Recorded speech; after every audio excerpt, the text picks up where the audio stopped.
Test. Hey everybody. Okay, so I have like this new streaming setup here with different like things I can appear. Let's do it like this for now. Yeah, hi everyone. Let's see.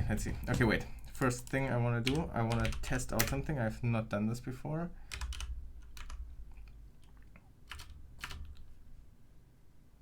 Cool.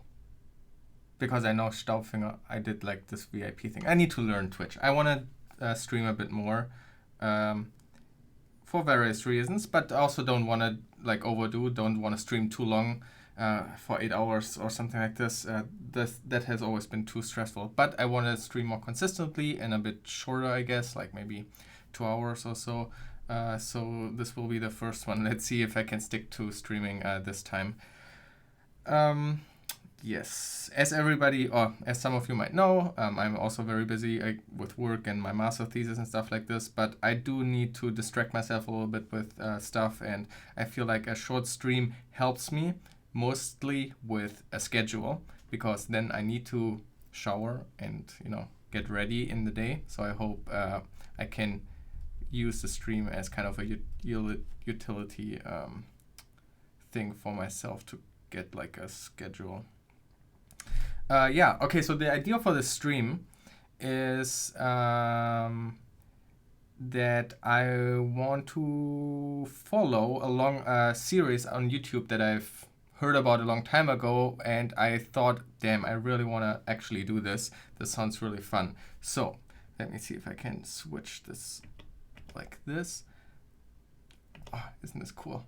Okay, so what this is here is Ben Eater has a YouTube channel, and he is doing like educational videos, mostly on like computers and electronics. He's not that active, but he has excellent videos. Especially recently, he made this video about CRC, and that one is really great. Here, this kind of a series on like transmission, and especially the CRC one, how CRC is actually calculated. He does not only explain, just from a high level how CRC works, but actually explains like the math behind it, and kind of builds up the whole theory around it. It's really, really cool. I can really recommend. Anyway, a long time ago, he made a series called Building an 8-bit Breadboard Ever since computer. I uploaded it. And this is how it looks like. And this is what I want to also build. So he has made this whole series, I think over like 2 years or so, with a lot of episodes on how to build this. As far as I know, it's based on a book. I have actually not watched any of these videos. I just, clicked into it a little bit. And so basically the idea for this stream is that we're going to watch this together, and then we're going to build this. At least I hope so. So that's the plan. How does it sound? There were, when he started this, so this video was from March 2016. Several people like started to follow. If you just search on YouTube for like Ben Eater 8-bit computer or something like this, you find a lot of people also following along, and I think that's so cool. What I hope to get out of it is just to learn a bit more about electronics, and to learn a bit more about how a computer works. I mean, I have some basic knowledge about electronics, but yeah, I just hope to learn something, and it's fun. I think it looks cool, and having like building up this and maybe hanging it on the wall or something when it's blinking like this, build it when it's and test it and executing, experiment that would with be really cool. one module at a time. Also, this is an 8-bit before I had to put it all together. It wasn't really, but I looked into it a little bit, and for example, he only uses, in the way how he encodes the addresses, he has only 16 bytes available for memory, so that you cannot put a lot of instructions in memory into 16 bytes. So it's very basic, but other people have, for example, extended it up to 256 bytes or even kilobytes. So that's maybe something for the future, but I have no clue how this works. Let's basically just start with the first video and see how it works. I have bought most of the parts I should have. They are over there in the box, but it could also be that we are missing stuff. Obviously we have back here some electronics equipment.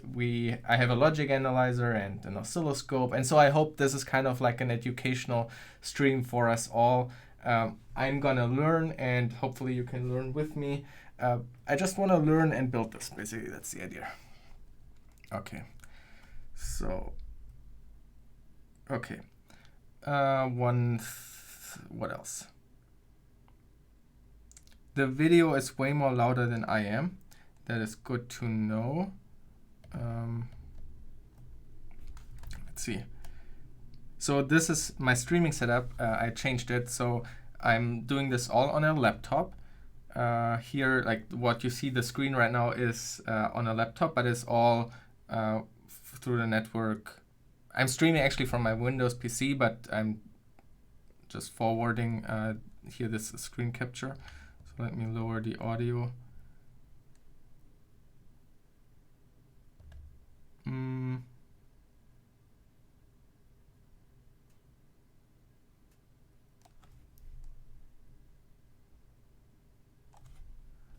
Okay, so I also set up stream elements, so that allows you to do like commands in chat, like FAQ or something like this. And I also enabled stream elements like as a bot, and somehow it timed out somebody, and I have no clue why. So okay, like I said, I changed my streaming setup. I'm really confused in learning how this all works. Let me see. Can I see somehow in the stream elements why somebody was timed out?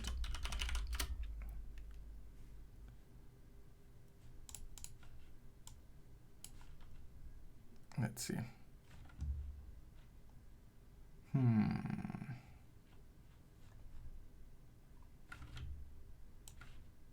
Okay. My hope is just that this person was timed out for the right reason and not accidentally. I don't even know why it would time out somebody.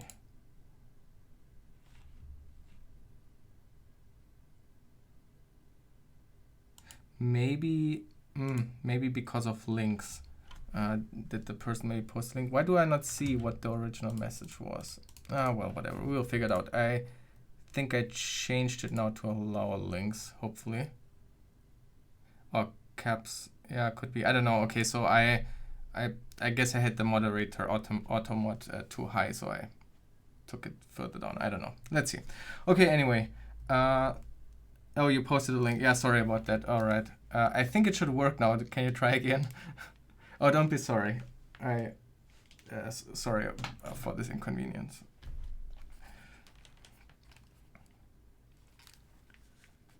Okay.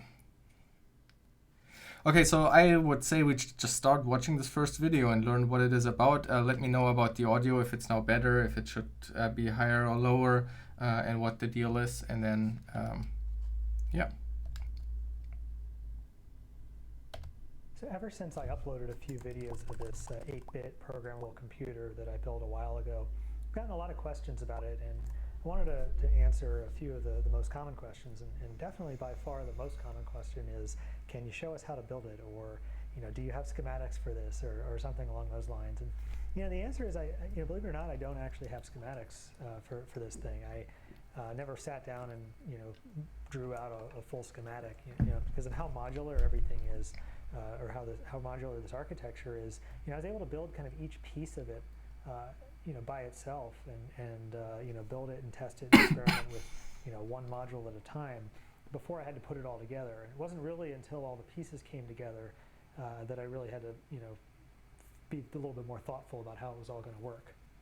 But for that, I had this really good model to follow in this book that I really recommend, Digital Computer Electronics by Albert Paul Malvino.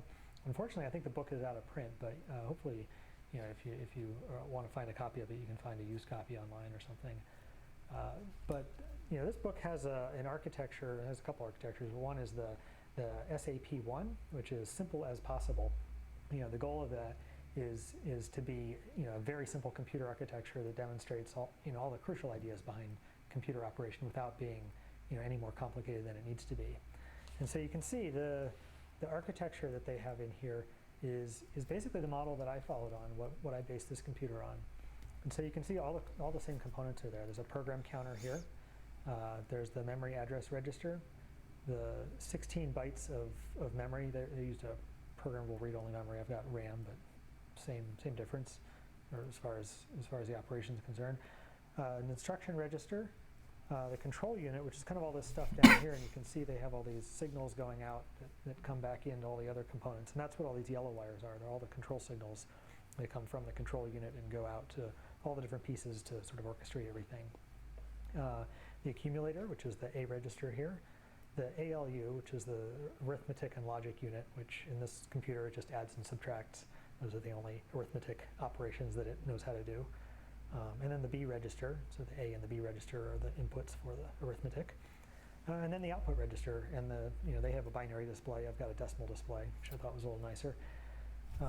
And that's one enhancement that I made. I made a few other enhancements to this as well, primarily around the instruction set, what you can actually do with it. Oh, hey, the stream just started a couple of minutes ago. Just to quickly mention again, basically I want to build this. This is like a series by Ben Eater on YouTube on how to building such an 8-bit computer. And so I want to do that as well. And I thought it would be really fun to do that on stream. And we are just literally watching the first episode, the first video of that. And I want this to be a more regular stream now. Yeah. The model here in the book, it talks about the instructions having a load A instruction, an add instruction, subtract, output, and halt, and that's it. And I added a couple other things. You are literally my first subscriber ever. Save a little bit of memory if you want to load a particular value into the A register, and then a store A command, which in addition to the load A, which loads the accumulator from memory, you can store what's in the accumulator to memory. So that again lets you build a little bit more complex programs. And then I also added jump instructions, which I thought were pretty important for a programmable computer.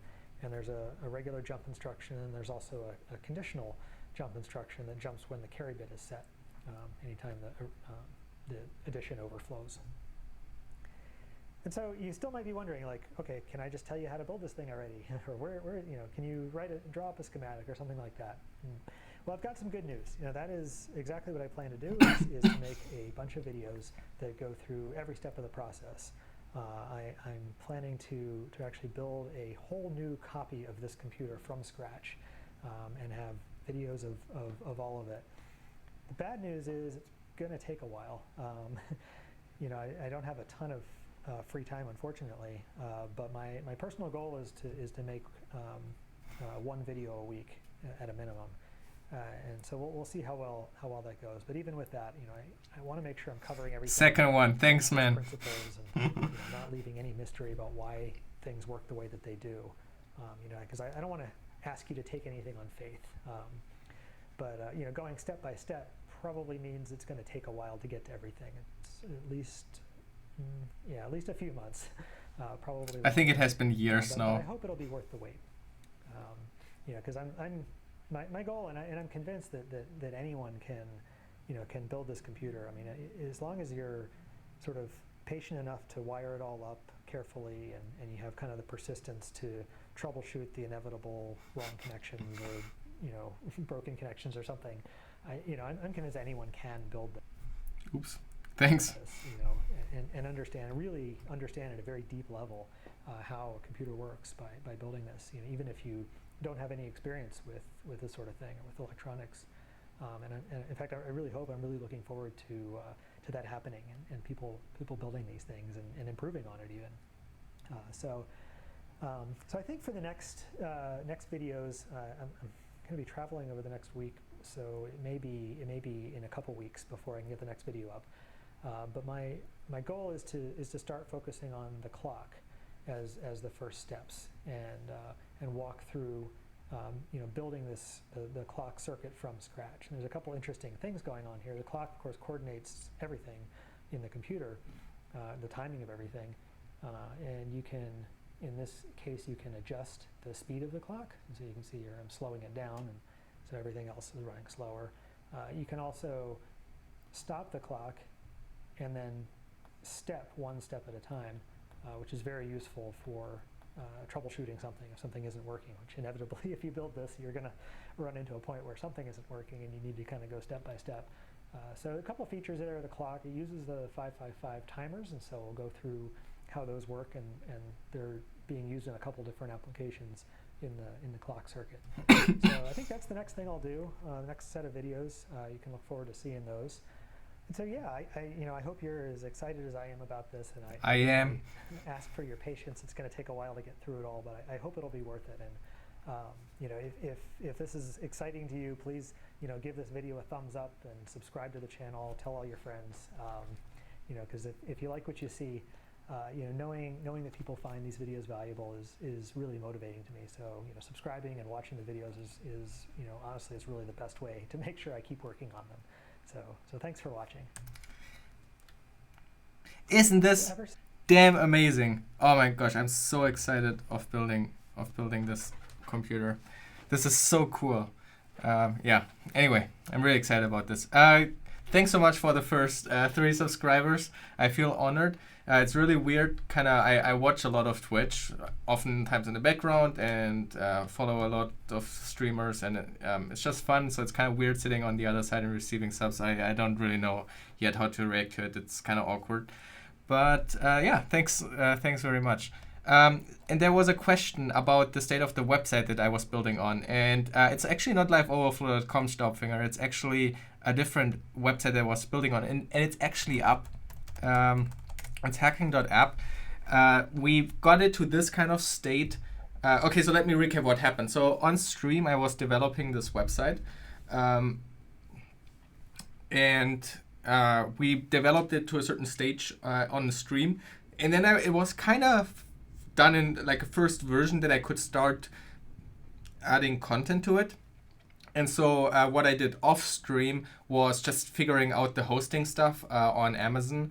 And because I've never used Amazon AWS for static website hosting, and so I did all that kind of stuff off screen. But it's really what we have developed on stream. And what I also did, I added a couple of dozen videos or so already. And as you can see, I drew a few cards for the categories.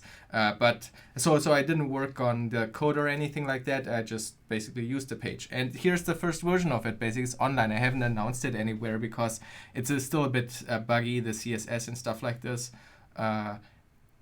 Also, there are not tons of videos yet. I made a lot of pictures here at the start, but if you scroll down, then here again, there are no pictures. And so I wanted to fill it out a bit more and work on it on stream as well a bit more before I would announce it or anything like this. But it's usable. It's hacking.app. You can use it. And just maybe I give a quick summary of what that site is.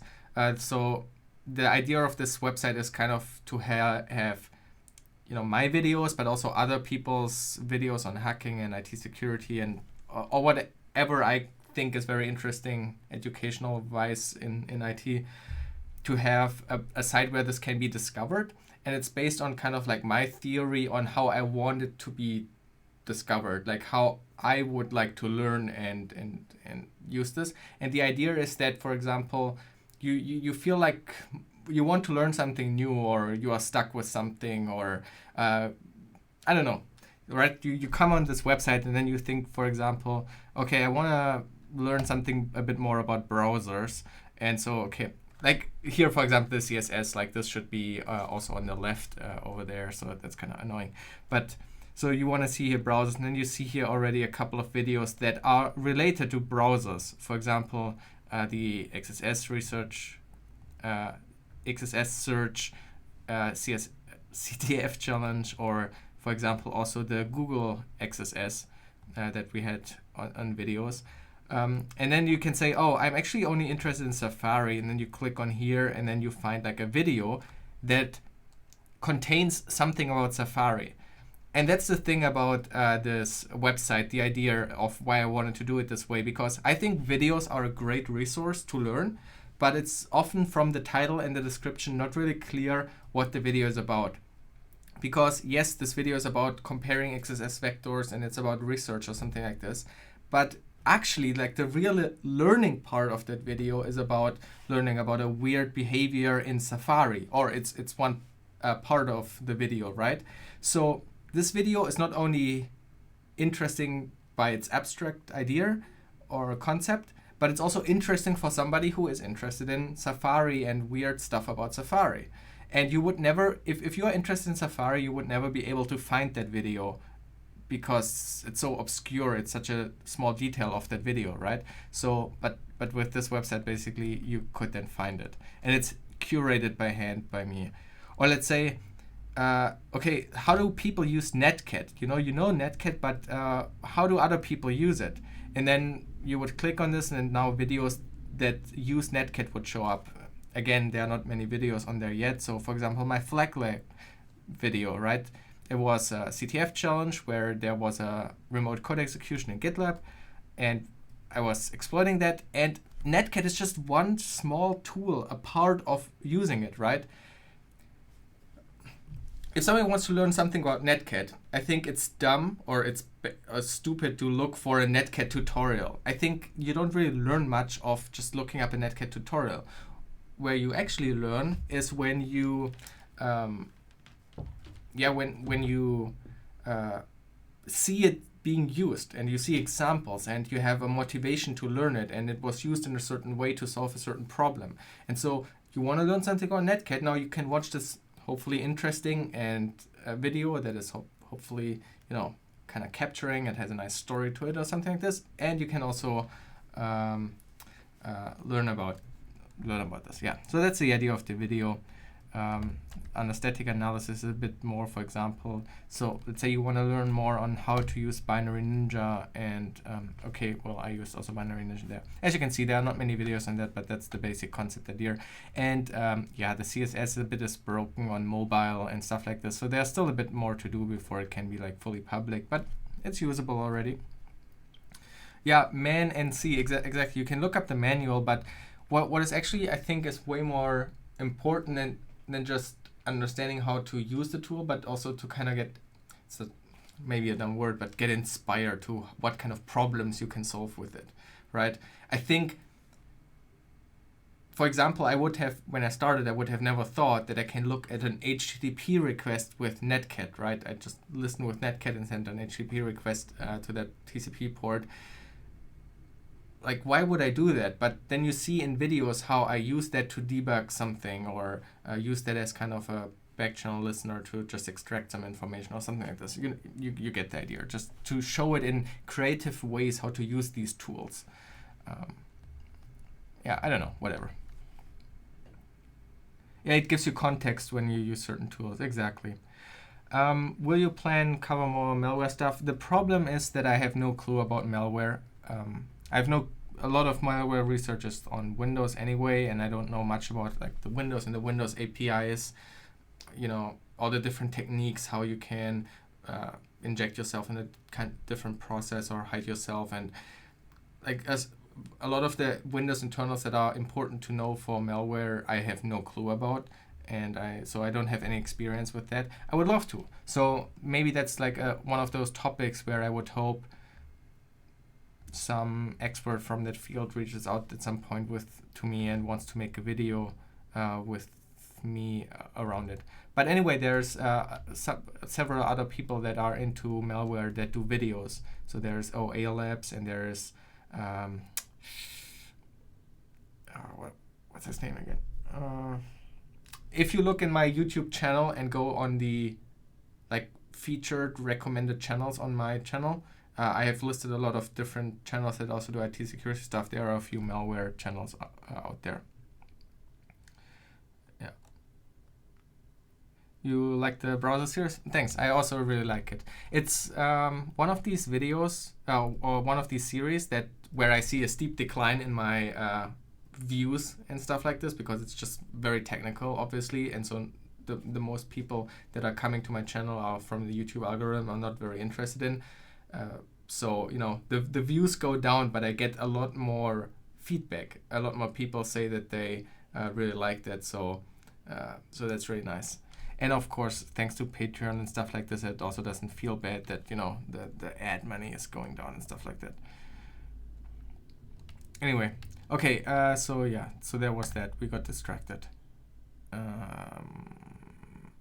Okay, yeah, so what do you guys think? I think this is awesome. I want to build this computer. I'm so excited. I had to wait now like a couple of days until the parts arrived and until I had my stream set up to finally get started on this. So I'm really excited to finally get started. So the first video here in this series, I guess where it really starts, is about the 555. That's like a chip. It's a timer chip. I've never used that chip. I only know, kind of heard about this. So I'm really excited to learn more about how this chip works. And maybe, yeah, let's start watching. And we might, I don't know yet how I do this. It's a 27 minutes long video, so I assume that we will pause at some point and start building the same thing. I think in the thumbnail I saw that he was using an oscilloscope, so maybe we want to replicate that to play around and learn with that as well. So I guess this will be our first stream learning about this 555 timer. So let's see. A clock circuit for our computer, but you know, we want something that's relatively flexible. We can adjust the speed. You know, we don't want it to run too fast. We want to be able to see what's going on. And so I'm going to use the 555 timer. This is a classic integrated circuit here, the 555 timer, and that's what this chip is here. And so you can tell pin 1 here is by the divot, and 1, 2, 3, 4, 5, 6, 7, 8. And right now I'm powering this with, this is just 5 volts coming in from a cell phone charger that I've cut into the USB cable, pulled the 5 volts out. And to power the chip, power comes in 5 volts here on pin 8 and ground to pin 1. You can actually go up to, I think, 17 volts or 16 volts or something with this chip, but 5 volts works. And to control the timing, you've got 2 resistors and a capacitor. And so the first resistor here is going from 5 volts to pin 7. This is a 1K ohm resistor. And then from pin 7 to pin 6, I've got a 100K ohm resistor. And then pin 6 is connected around to pin 2. And then from pin 2 to ground, I've got this capacitor. And this is 1 microfarad capacitor. And you can see the positive side is connected here to pin 2. So the negative side is connected to ground. You want to make sure that's in the right way. And so those resistors and the capacitor control the timing. We'll see how that works in a minute. But the output of this chip is on pin 3, and so that's just connected to this LED. And you know, the output can drive a fair amount of current, so we want to make sure we have a current limiting resistor. This is just a 220 ohm resistor here limiting the current through the LED so we don't burn up our LED. So how does it work? Well, a good place to start, of course, is the datasheet. This is the datasheet for the 555 timer. And you can see they actually give you a whole schematic of what's going on inside that chip, which we won't go through all that. But they also give you a bunch of other stuff in here. One is this sort of block diagram that gives you a little higher level view of what's going on. And so you can see there's a couple comparators. There's these 3 resistors. There's a flip-flop that these comparators connect into, and then there's this output stage. So this is pretty interesting. I don't personally like the way that this is drawn. It's kind of drawn to line up with the pins here. They give you a different version of it a little bit later on in here. This is a sort of a different view of the same thing. But I don't really like this one either. It doesn't show there actually should be a connection from here to this comparator, and you don't really know what these inputs are. It's like, okay, there's 3 things going into the flip-flop, but what are they? I don't know. I don't particularly care for these diagrams. So I drew up my own that I think explains this a little bit better. And you can see, just like those other diagrams, there's the 2 comparators. There's a flip-flop. It's actually an SR latch, I think is probably a better way to describe what this thing is. And we can just kind of walk through what's going on here. So everything inside this blue box here is kind of what's going on inside the timer itself. And then the green stuff that I've drawn out here is the rest of the circuit. So we can kind of go through and look at By the way, if anybody has like questions or is getting lost because they don't have any background in electronics or something like this, I'm clearly also an amateur and don't know much about it, and I'm clearly, watching this because I want to learn more about this. But feel free to ask. Maybe there are people in chat who have more experience, or maybe I know about something, or we can look up something together. So if kind of this drawing or what a chip is or something like this is confusing or so, feel free to always jump in. What we've got, so this 1K, this is a 1K resistor going from 5 volts to pin 7. And then between pin 7 and 6, that's this 100K resistor here. And then you can see pin 6 and 2 are connected. That's this little green wire going around here. And then between pin 2 and ground, we have this 1 microfarad capacitor. And then over here we just have our LED, and this is our, I think it was a 220 ohm resistor over here. So this is our circuit. And to understand how it works, we can kind of look at what's going on inside the 555 timer. So just start by looking at this path through here. You can see we've got our plus 5 volts up here, and then of course our ground down here is 0 volts.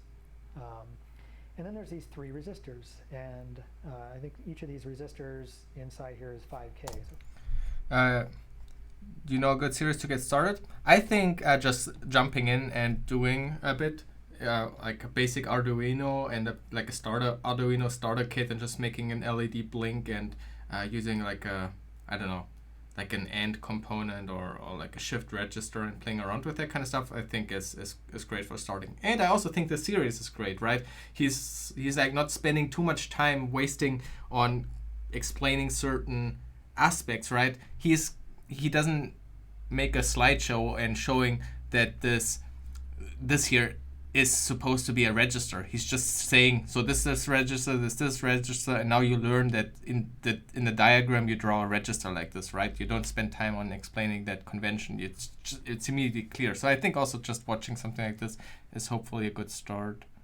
But so I learned it because I started playing around with an Arduino.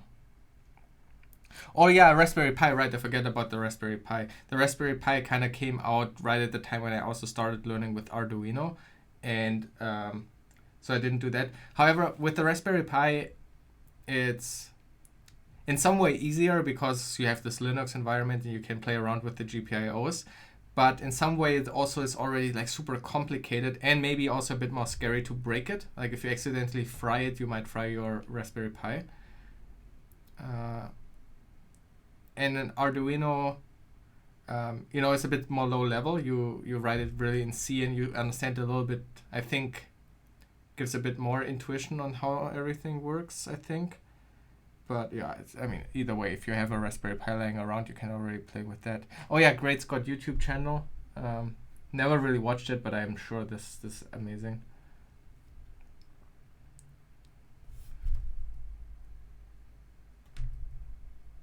$5K, $5K, $5K. I think it's a complete coincidence that it's a 555 timer, but anyway. But what these do is these set up a voltage divider.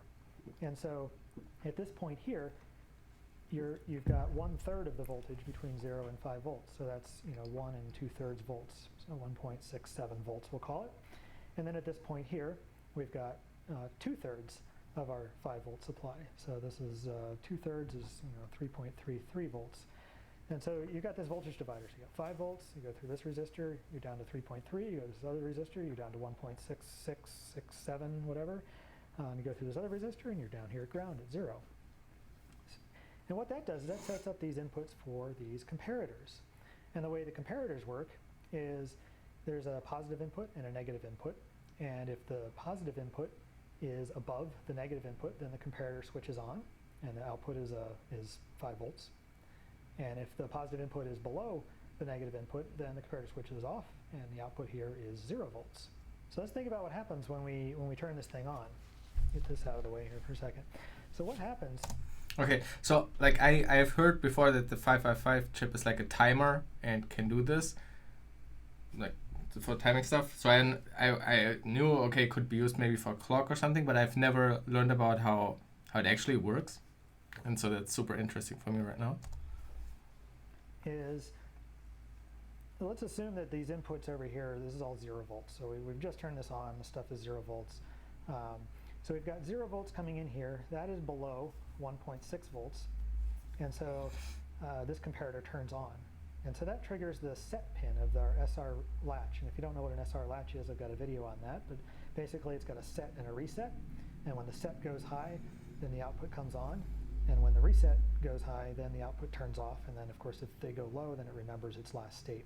And there's both the output here, and then there's the inverted output here, which is always the opposite of our output. So if we have 0 volts here, we've got 0 volts here, this comparator will be on because 0 is below 1.6. And this comparator will be off because 0 is not above 3.3. So this one's off, this one's on, and so the latch is going to be set, which means our output will be on. So the LED will be on. So we're going to start on. So we'll do a little graph here. And if our output is on, then our not output, our inverted Q here is going to be off, and so this transistor will be off, and so nothing's going to go happen here. We can kind of ignore this whole discharge thing here for now. So what's going to happen is we're going to have current flowing through this 1K resistor, through the 100K resistor, and into this capacitor down here, this 1 microfarad capacitor. And that capacitor is going to start to charge. And so if you look at the charge on the capacitor, which is also the voltage here going into pin 2, it's going to start, move this, you can see here, it's going to start here at 0 volts, and it's going to start to climb. And it's going to keep climbing and climbing and climbing as this capacitor charges. And so what's happening is the voltage here is increasing. And at some point, it's going to increase above 1.6 volts. And if it's above 1.6 volts, this comparator will turn off because 1.6 is no longer above whatever this voltage is. So the comparator turns off, and that's fine, right? Because the latch is going to latch its output. So we're not asserting this set pin anymore, this set signal. But you know, if we haven't reset it yet, it's still going to be, we're still going to have a high output here. But eventually, this voltage is going to reach 3.3 volts, and it's going to maybe go a little bit above 3.3 volts. And at that point, you know, that voltage is going to be above 3.3 volts, and this comparator will turn on because the positive input here is above the 3.3 volt negative input. And so this will turn on, and this will reset the latch. And I guess I didn't give myself enough room here, so more of that. So this is our output. Our output is going to get reset when this hits 3.3 volts. So, so if this is like 3.3 volts on our capacitor here, maybe this down here is 1.6 volts, and then we'll say this is 0. So we started at 0, we went through 1.6 volts, you know, nothing happened, and we turned off the set pin, but we stayed latched. And then we get up to 3.3 volts, and at that point our output turns off. But the other thing that happens is our not output, our inverted output, this turns on. And that's going to cause current to flow from here through into the base of this transistor. And that'll turn on this discharge transistor. And so then what happens is, you know, current can now flow through the 1K resistor, through this discharge to ground. So, okay, that's not very exciting. But what's more interesting is that current can also flow from the capacitor through the 100K resistor. You know, so before we were charging the capacitor in this direction. Now we're discharging the capacitor. Current is flowing from the capacitor through the 100K resistor and through this discharge. And so the capacitor is going to start to discharge. And it will discharge for a little while. And of course, it'll, you know, as soon as it starts discharging, it'll drop below that 3.3 volts. And so the reset will turn off. But again, this is latched, so nothing happens. But eventually, the capacitor's voltage will drop below 1.67 volts. And now, with this below 1.67, the set comparator turns on, and it sets the latch again. And so when we set the latch, when this gets down to 1.6 volts, we set the latch, we turn the output on. We also turn the discharge transistor off. So we turn this off, and so we're no longer pushing current through the base of this transistor, and so this transistor is off. And so no longer is the capacitor discharging. We're back into this state where the capacitor is charging again. The capacitor will charge, our output is on, eventually the capacitor will get back up to 3.3 volts. This will switch, we'll start discharging again, and this will turn off. Capacitor will discharge, and it's off. Capacitor will charge, discharge, And so we get the capacitor is charging and discharging kind of like this, but our output here is this nice clean square wave. And that's what we see when we look at the circuit here. We see our LED flashing. And of course we can control the rate that the LED is flashing based on the values of these resistors and the capacitor, right? Because the rate is set by how quickly this capacitor charges and how quickly it discharges. And so how quickly it charges is going to be dependent on these two resistors and the capacitor. So the bigger these resistors are, the slower it's going to charge. And of course the bigger the capacitor is, the longer it's going to take to charge. And then if these resistors are smaller, then it'll charge faster. If the capacitor is smaller, it will charge faster. And then for discharging, so the time when this is low, it's just discharging through the one resistor here. And so, again, if this is a bigger resistor, it'll take longer to discharge, and so this will be low for longer.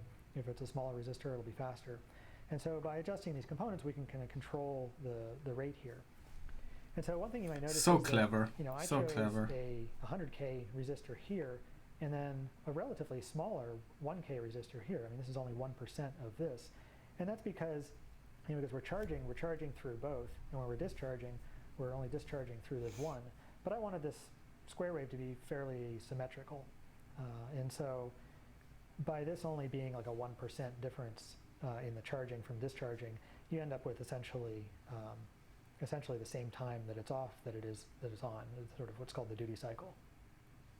And if you look at the data sheet, they actually give you some formulas here for figuring out the time that it takes to charge or discharge.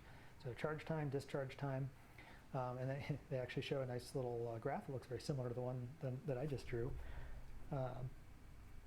But you can see, they give you the charge time is based on RA plus RB. I think they're calling this RA and this is RB, times the capacitance, which is the C here. Whereas the discharge time is just based on RB, right? Because we're only discharging through that one resistor, so you don't see RA in there. And then the total period is RA plus 2RB, right? Because it's RA plus, you're going through RB twice for the total period times our capacitance. And so we can figure out our total period just using this formula. We can pull out a calculator here, and so just sort of order of operations here. Resistor B is 100,000 ohms, so times 2. And then we can add in resistor A is 1,000 ohms as our 1K resistor. And then we'll multiply that by our capacitor, which is it's a 1 microfarad capacitor, so I think that's 1 microfarad. And then we multiply that by this 0.693. And the reason you're multiplying by that is, the resistance times the capacitance gives you the time constant, and that's used in to sort of give you this exponential. Can't see what I'm doing here. The curve for this exponential function. But we're not going the whole way, and we're just going from 1.6 volts to 3.3 volts, and so they've done some of the math for you to figure out what coefficient to use to get from the time constant to the actual period. And so what we come up with is 139 milliseconds, or 0.139 seconds. And so that's the period that our LED is flashing. Now if we want, we can double check all of this for ourselves by hooking up to an oscilloscope here. So I wonder if I should also just build this really quick and then do the same. Let's see what does he do there. Because should we do that, or should we wait until he builds the actual module? This is just explaining this. Anybody got an opinion? Should we build this, or should we wait until he builds the actual clock module? I think maybe we should just go all the way and just like build that one as well. I mean, why the rush?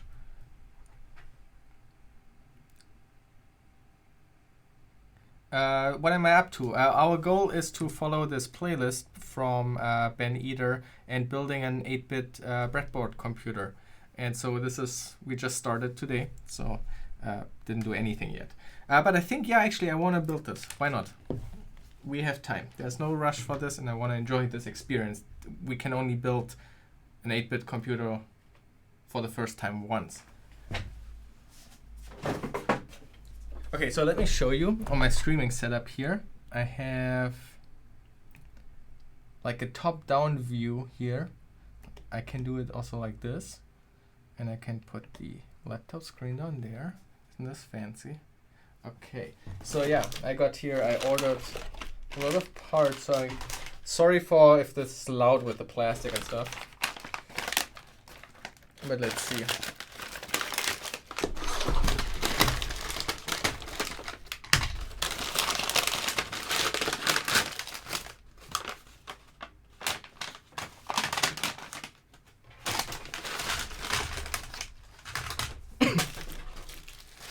Yeah, and look at all these breadboards.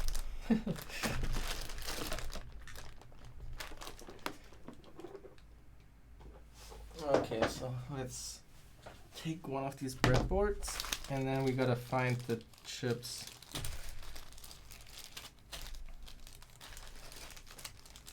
Okay, oh yeah, and I have one other screen. Let's see, this one breaks all the time. Oh, it works. Okay, so this is a microscope, so we can theoretically look at stuff under there. Cool. Okay, so let's find this. So this is something else. What do we have here? And these are all obviously way too big. What am I doing? We know how many pins that this has supposed to have.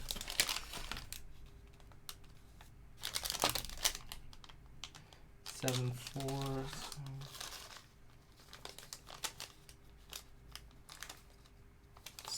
So here you can see these are all the 7.4 series, and I think we are looking for a 7.4 just 5x5.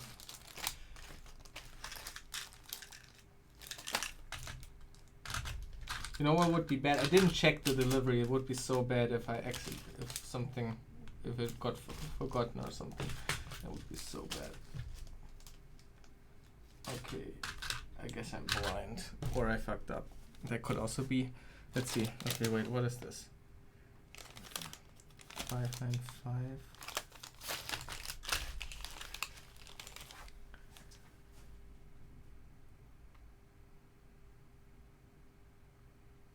Did you buy a set from Ben Eater, or did you buy it yourself?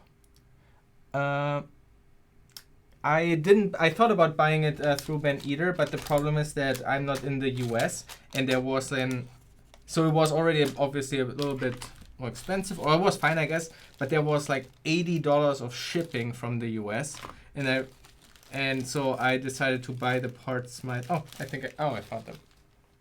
Here they are, and then I decided to order all the single parts instead.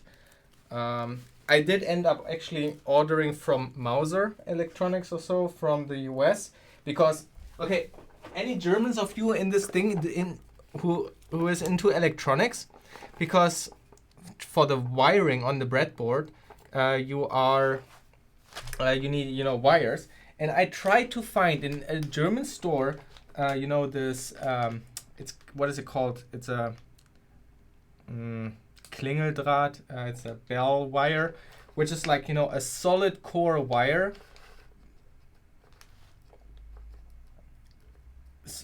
So you can stick it into the breadboard and stuff like that. Come on. Anyway, you get the idea. And I couldn't find that in any German store, so I imported stupid wires from the US for that. Okay, so cool. So we found. I lost them again. Where did I put them? Oh yeah, there they are. Here. Okay.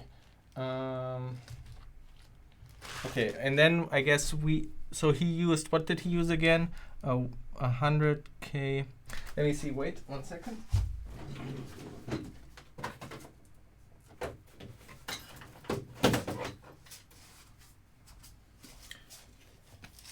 I have this set of, I guess easier to find them. And these ones, this is what I ordered here, is for building the actual computer. I watched a little bit of other people's videos and experience with it, just to make sure like I buy everything correct. And so most of these chips are TTL chips, so they draw a lot of current even when they are just when they are sitting there. And another person was saying that Texas Instruments also has a different chip line that is not using TTL but this other CMOS technology, but are compatible, so they can you can just change them. So I have the TTL series, but maybe that's, for example, something that we might want to switch out at some point.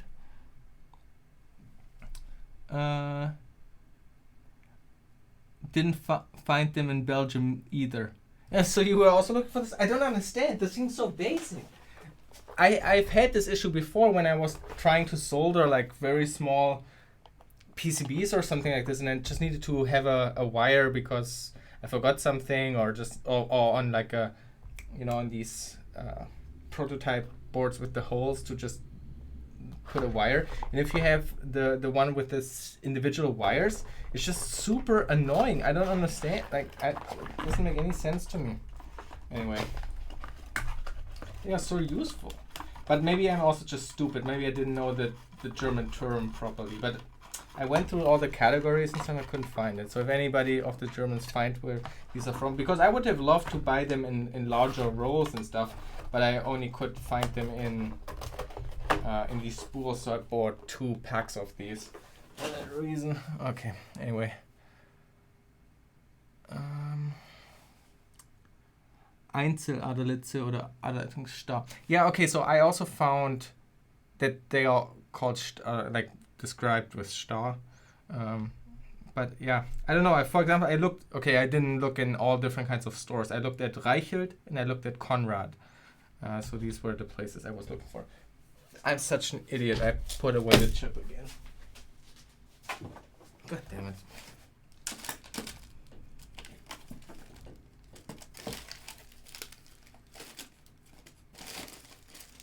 There we go. Okay, so what do we need? We need this, and we need, let's see.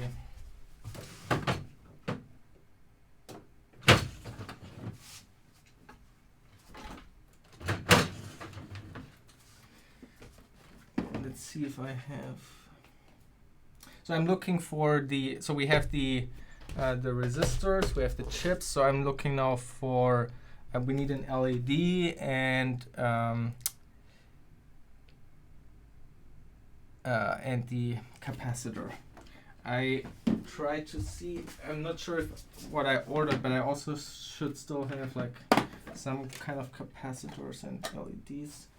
Okay, so here I have LEDs, let's see.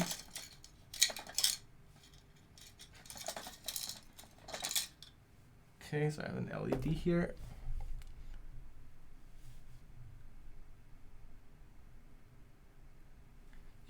I'm from Germany, I have the exact same. I'm so glad that I'm not stupid, but I cannot comprehend why it's not a thing. And then you find you can buy these for breadboards, which is useful for breadboards. They are solid, core wires. This is basically what I think.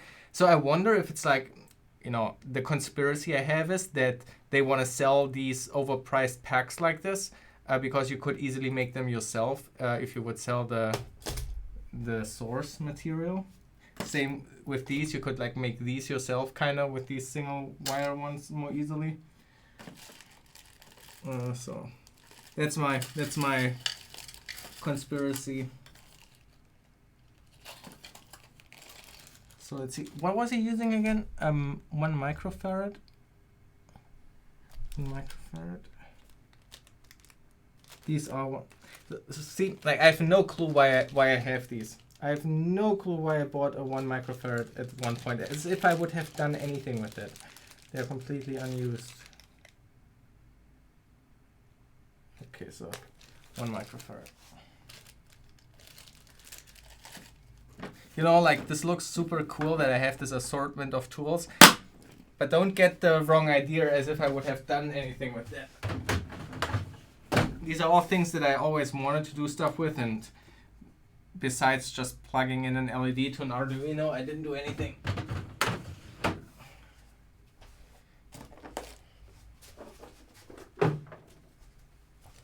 Okay, so let's see.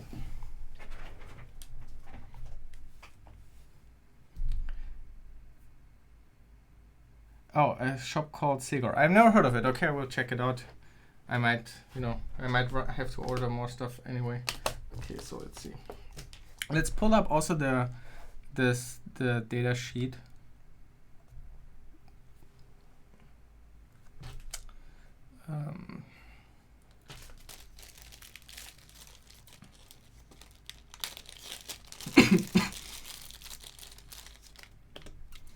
So if you look at these chips here,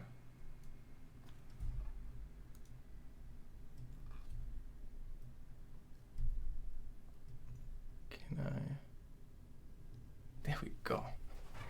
Ah, so cool. So these are not the Texas Instruments ones, but I'm sure they are. They must be.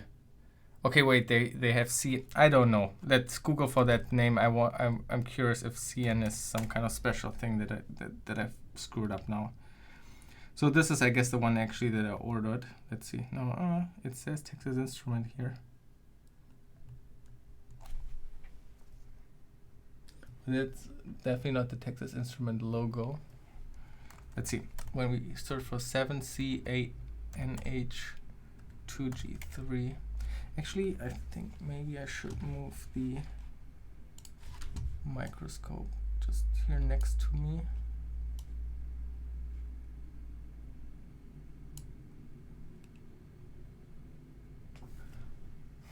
Okay, so nothing shows up like that. Okay, anyway, then let's just look for the data sheet from the Texas Instrument. Okay.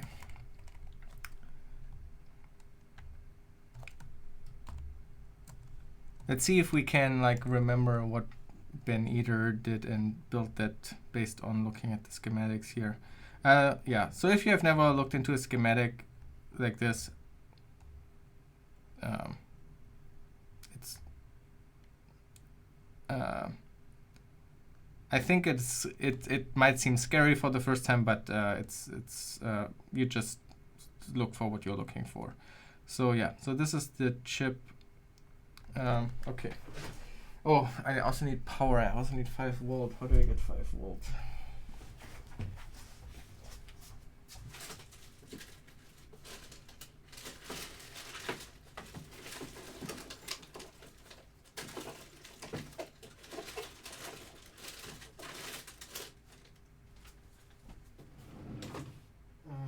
Okay, so wait, let me think.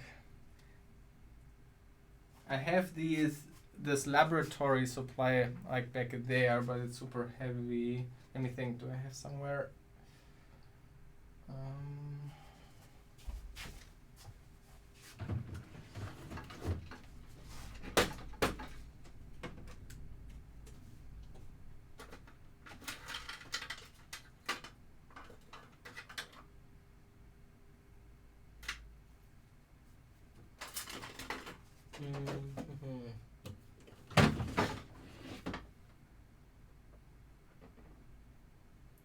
I remember I have somewhere. Oh, maybe here.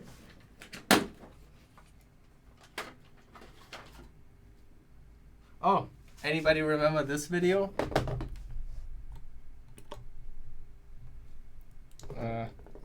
I did a collaboration with a small electronics YouTuber at some point a long time in the past. It was supposed to be an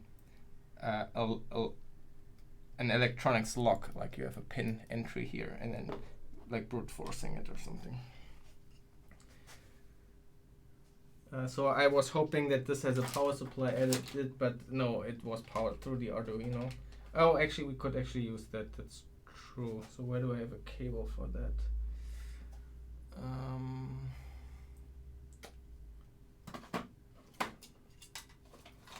So we can use that.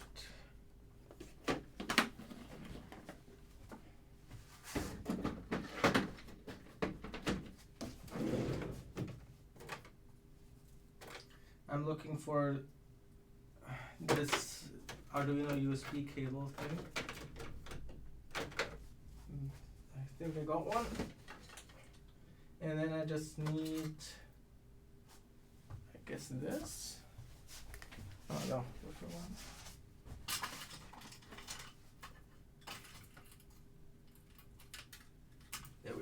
Okay, so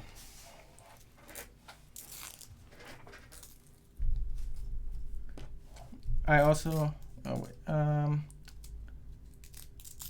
I think Conrad is expensive. Yeah, of course, I know that it's expensive, but it's very convenient because it's like, it does exist a lot and you can just like order it. They often have it. In my experience, always what I needed, they had it, and then they can quickly pick it up or something like this. So that was just, if you live in a big city where, you know, you can quickly go there, it's very convenient. So that's the only reason why I would buy stuff there. Also, like, I understand that something like this is absolutely overpriced and really doesn't really make a lot of sense, you know, just for the couple of things you have and stuff like this. But it's just, you know, it packs away neatly. It's just basically the box. It's laziness that I pay for here. Okay, so I need to plug this in somewhere.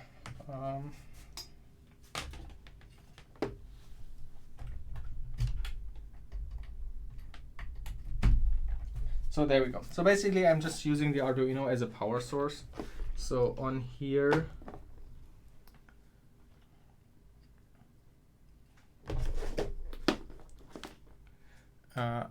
you can see somewhere, so over there, where is it? So that should be 5 volt, and that should be ground.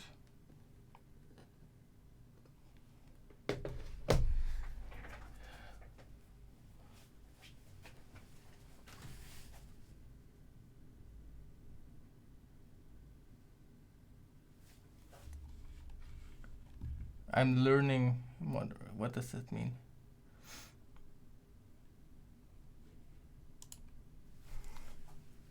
Okay,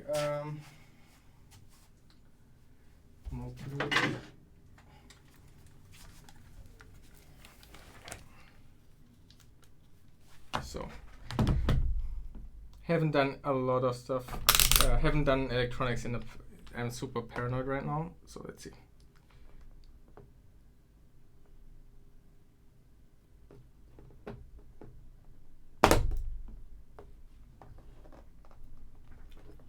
These not the right ones.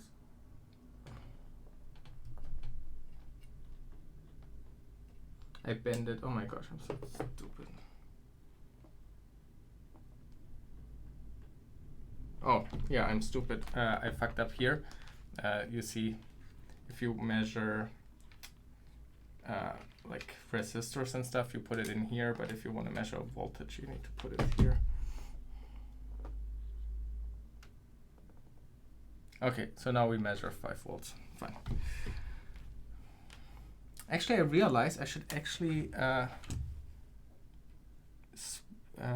turn the Logitech camera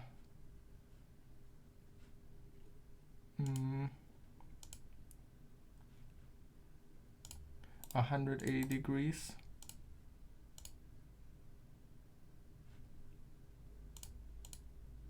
Ah, crap, that was the wrong one.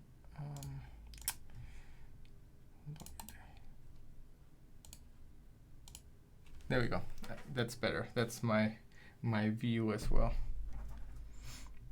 Yeah, I'm using the Arduino just for the power supply.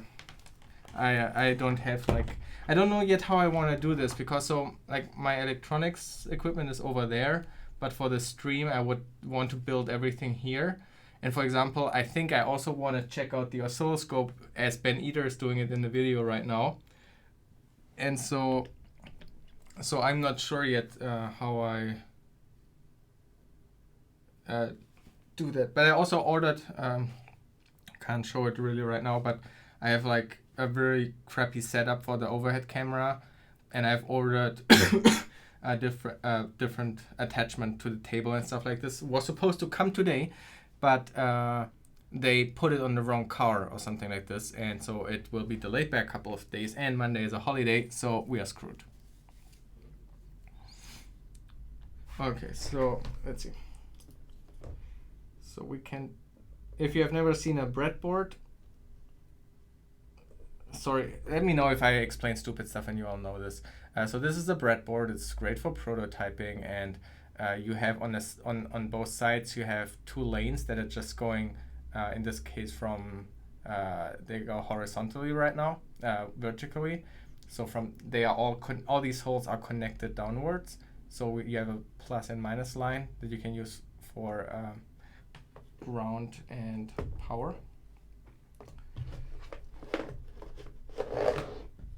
Yeah. And then you can build stuff on it. So let's see. Okay. Oh yeah, and I can put. So the microscope here. Unfortunately, it's such a crappy microscope. I can't go further away than that. So I can't show you just the 4 pins overall. Oh man. Okay, anyway. So let's see.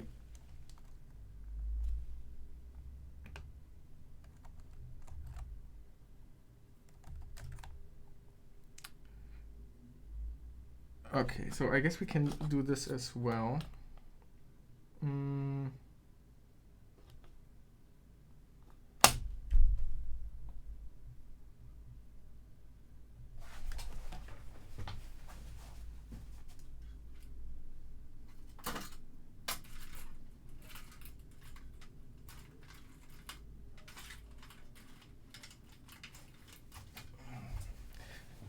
For down here.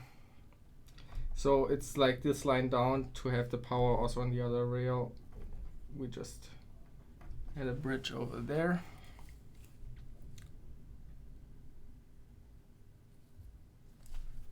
Going to nerd. And then I'm just not sure how I want to approach this. If I just want to copy and paste really quick this, or if I should ignore this really quick and just try to do it based on that. So let's disconnect the power for now, and let's build this logically up based on the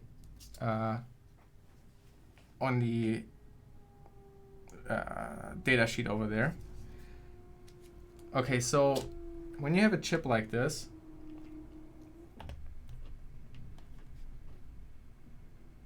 okay, this microscope unfortunately is also very broken. Sometimes the video feed, the device doesn't come back up or something like this. It's like super weird. Okay, it's fucked. Let's put this in here.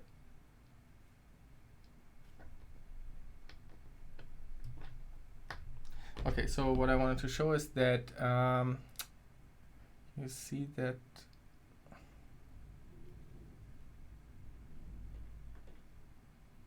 God damn it. Okay, can you see the nudge at the top? There's like a small cut in. You can also see this in the schematic. Come on. Why are you not adjusting? Is this better? Oh, God damn it. Okay, this is working again. Let's see. So see the nudge there at the top? The dot top left, and also the cutout in the chip. So if you compare this now to the data sheet, boom, you see this also at the top. So this is the direction that we have. The thing is here at the top. Okay, so let's see.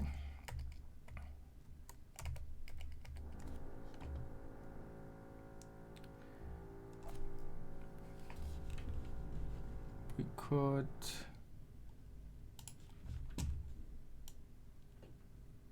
make this larger.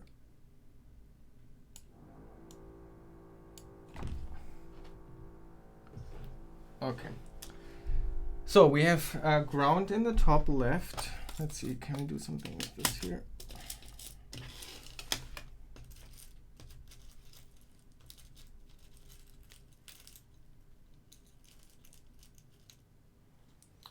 So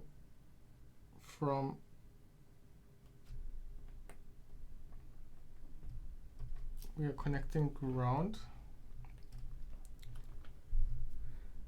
Then we have the power supply in the top right.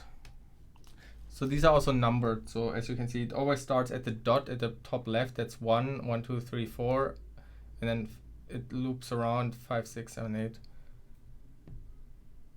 The neighbor is drilling his way through you right now. Yeah, that's what I'm suspecting for a couple of days now. There's always so much construction here, also outside. Luckily it's weekend right now. But they open up the street. Okay, these are way too long. Okay, let's practice cutting wire.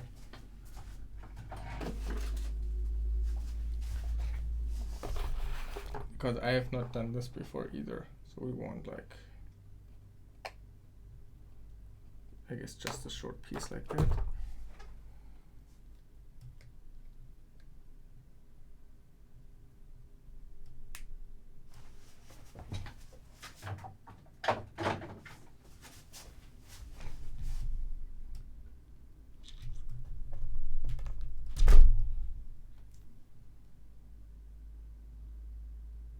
I don't really know how long the clean bit has to be.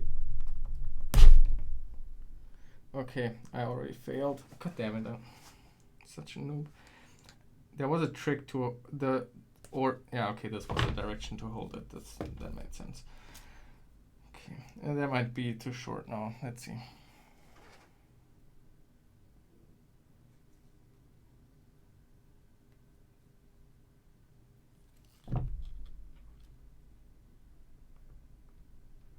Oh no, it's all right.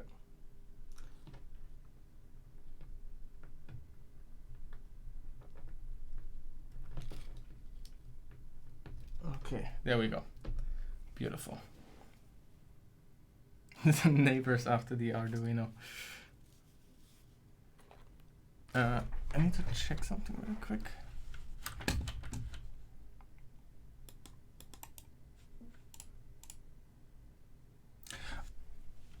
Okay.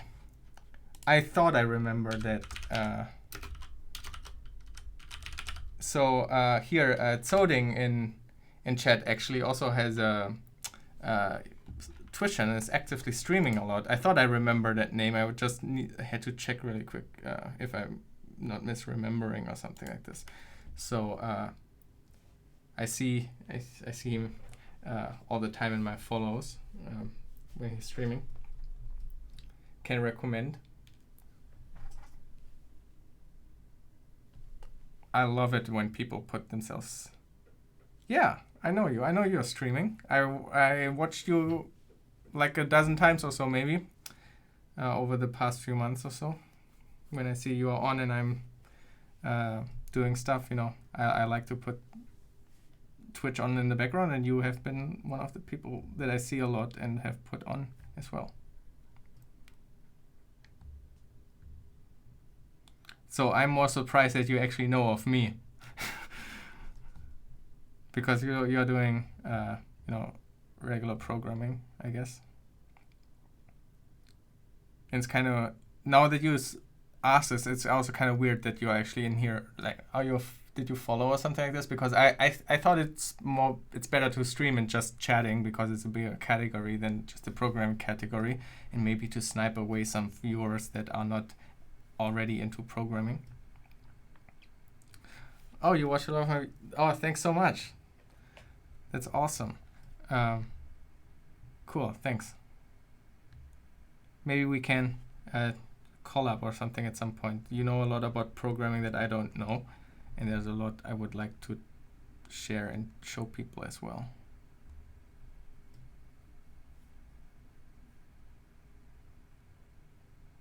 Okay. So then we have the trigger, output, reset, and control voltage. Now let's see, there was it showing here in here how it's where you are?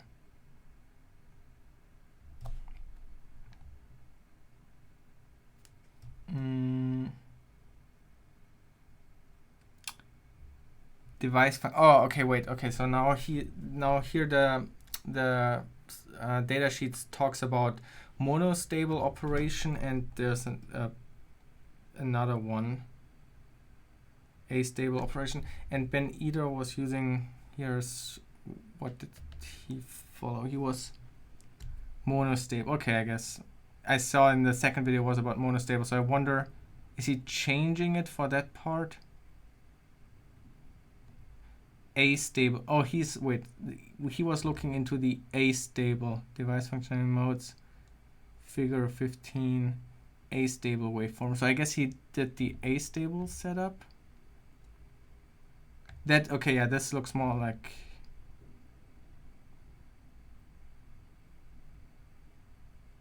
oh, it could be similar. It's just weirdly drawn.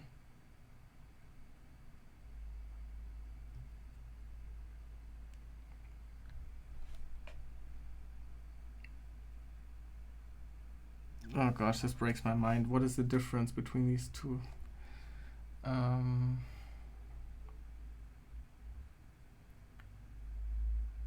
Let's see. Okay, let's read really quick. So in this mode of monostable, in this mode of, oh, let me switch here.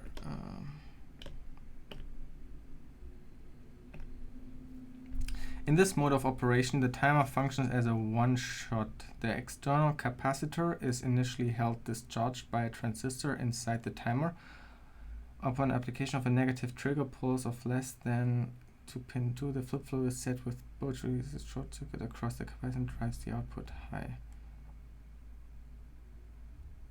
The voltage across the capacitor then increases exponentially for a period of time, at the end of which the time voltage equals 2/3 of the input. The comparator then resets the flip flow, which is turned discharges.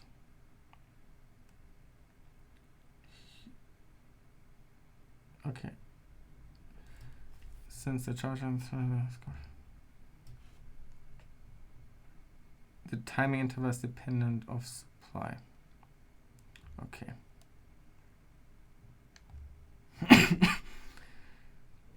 And the monostable waveform, just to quickly compare. So this is more of what Ben Eder was talking about. So he definitely did that. So if the circuit is connected, but okay, so here's one thing.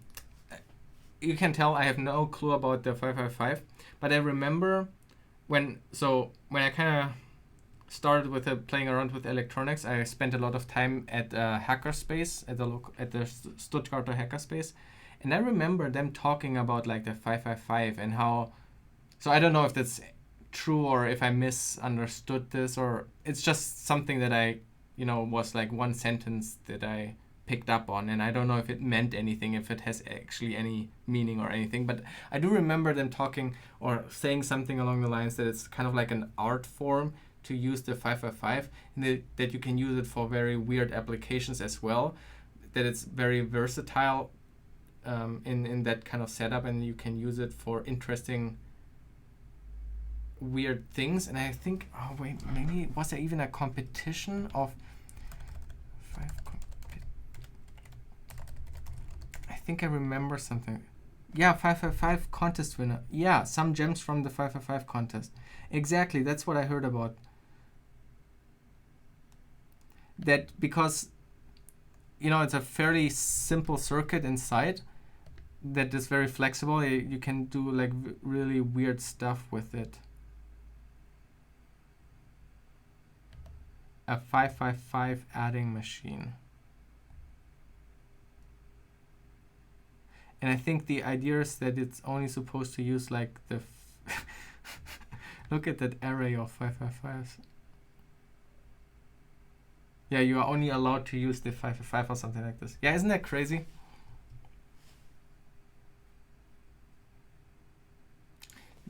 Was it the 555 is vital in most small electronic hacks that I wanted to do. Timer counter thing. Yeah, so it's intended as a timer counter, but the thing is that's what I heard about, that because it's in a certain way very simple and flexible. I mean, it has, I don't know, like people come up with crazy shit for it. Yeah, okay, so yeah, I do remember it somewhat correctly, that you can do weird setups with it as well.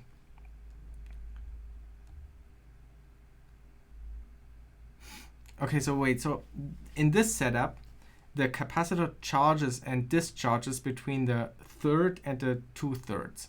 So here's the capacitor, and now we need the now without seeing the internal wiring again, it's a bit difficult to understand. Like Ben Eder was drawing it so nicely. Oh wait, I could put this here like that. I could. Ah, no, never mind. Ah, no, that doesn't work.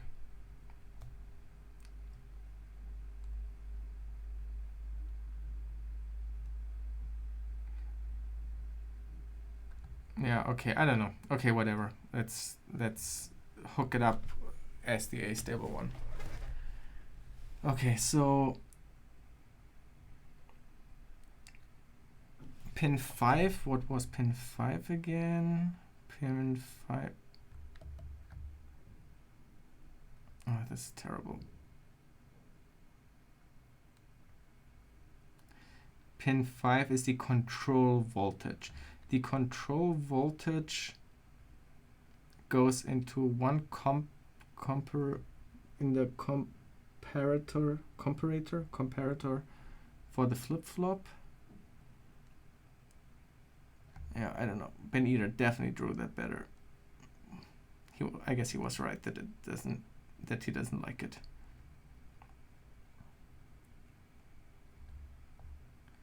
Okay, so we want that.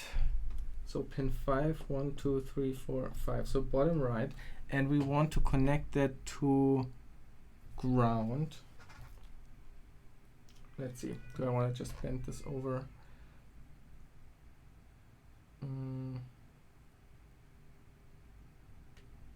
Oh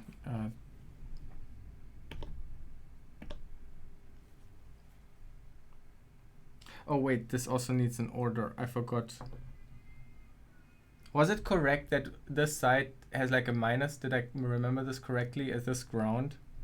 Well, we will see. I will definitely compare this to Ben Eder's setup before I plug in the power, just to make sure we didn't screw that up.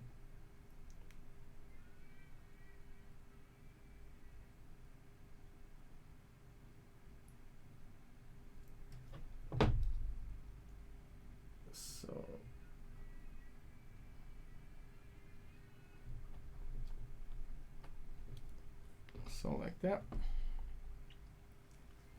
So this is now, this is not very pretty.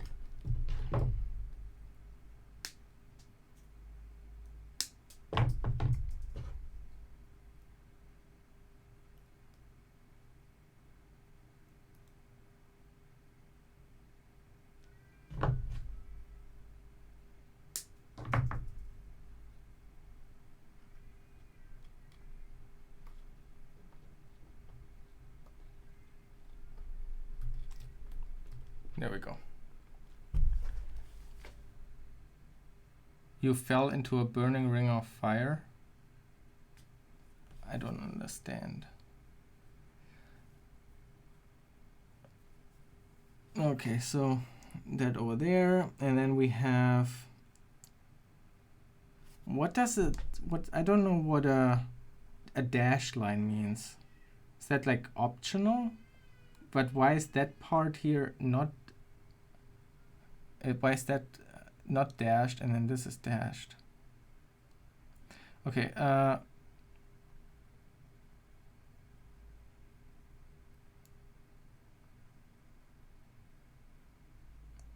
so RA and RB are the, I don't remember which one was the 100K. What did he use again? He used 100K and 1K. Yeah, I know, Johnny Cash. So, okay, but I don't have it in my head right now. Is that the name of the song? I'm sure I've heard of it before. Just came here. Good luck with your computer. Thanks.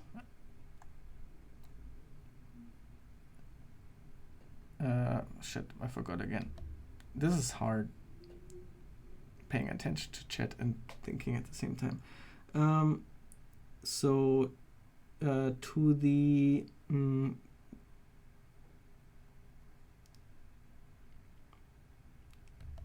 wait, this is the other side, isn't it? Wait.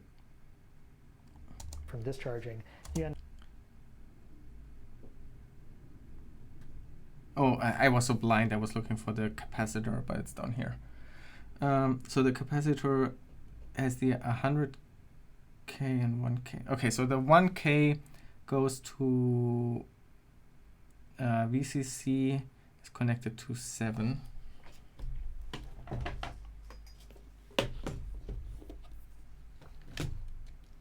Okay, so how does this work? So this, I guess, is 100K.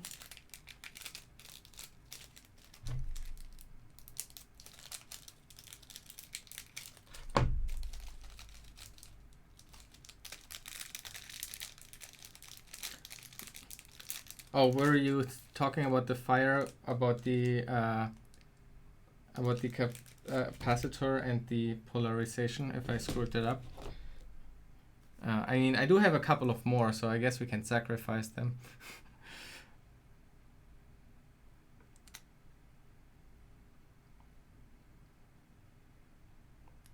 Okay, so this one has to go between the 7th pin and the VCC. 1, 2, 3, 4, 5, 6, 7. Okay.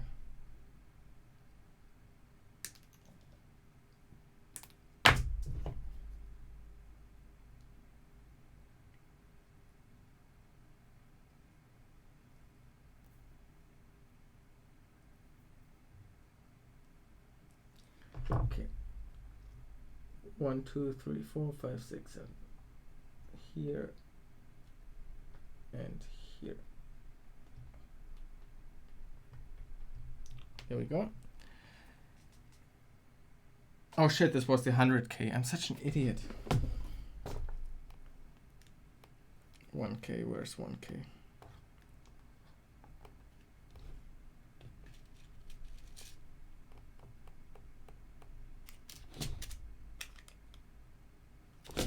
Okay, this is the 1K. Oh my god. What am I doing?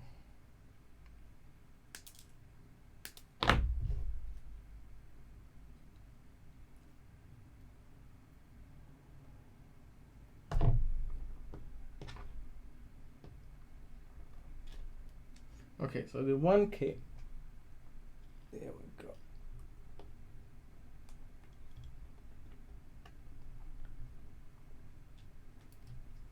Hi, Falk. Okay, and the 100K comes between pin 7 and the capacitor. So,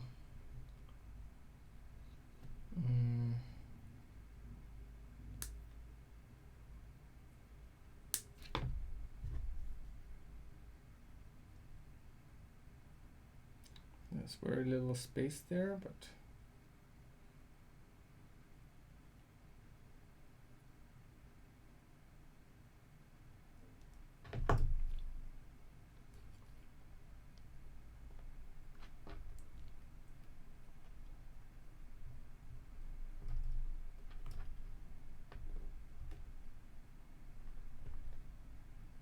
okay.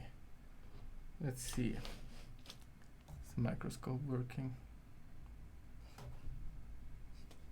This is just too close. I need to find a better close-up camera. This is crazy. Okay. So we have here plus and minus coming in. And then we have here the first capacitor. So this is the 1K one going over here. And that line follows into the 7th pin of the chip.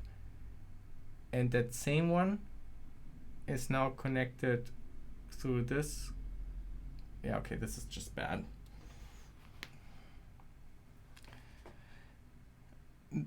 I see building the clock part of Ben Eater computer. Not quite yet. So this is the first video where he just has it explaining how the 5 timer works. So this is not quite yet the clock module, but yeah, this will lead into the first clock module. Next, we have Ben Datasheet goes over a monostable and bistable setup. The difference, as far as I understand, is that the stable setup is triggered manually, while the astable one acts as a clock, triggers automatically. And the bistable one would be both options combined, so you can switch. Oh, okay, cool. Yeah, we will learn about this, I guess, in a second. So I was thinking, I wasn't sure if I should build that part of Ben Eater's video, or if I should like skip or wait building until he starts with the actual module. But I thought, why rush it? Let's just play around with it. There's no, I'm not in a hurry, and I think it would be also cool to then replicate his.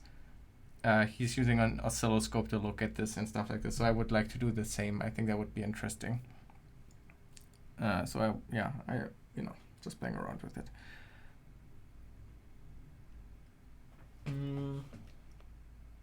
Okay. Then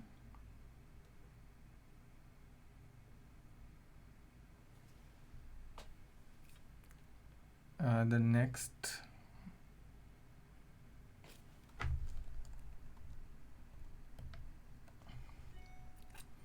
okay, so we have pin 1 we have connected, so pin 2 goes to the pin 6 we just have connected.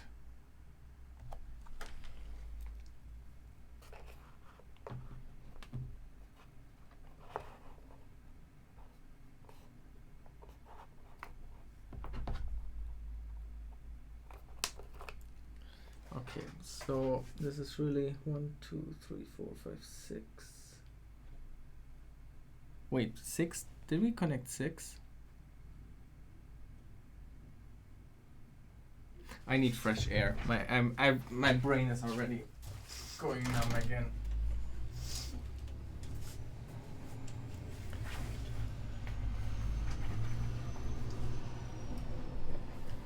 One, 2, 3, 4, 5, 6, 7. 7 is connected through 1 resistor connected to VCC. We got that. 7 has also a connection to 6. Yeah, okay. Screwed that up. 7 has a connection to 6 through the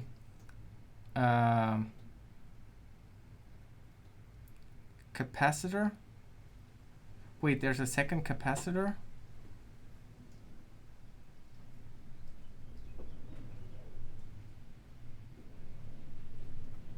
Oh, did he not use that one? Oh, it's 0.01. Oh, that's a different capacitor. Oh my god, wait, what?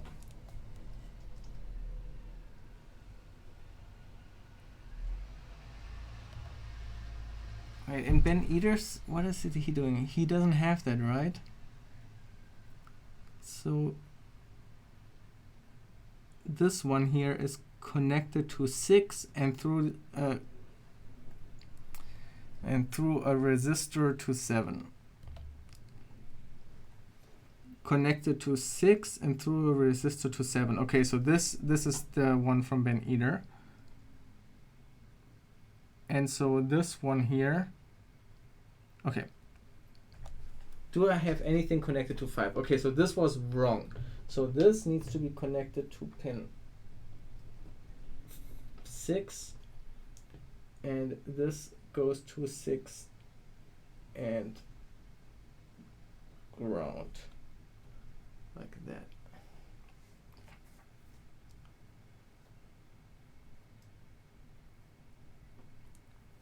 that.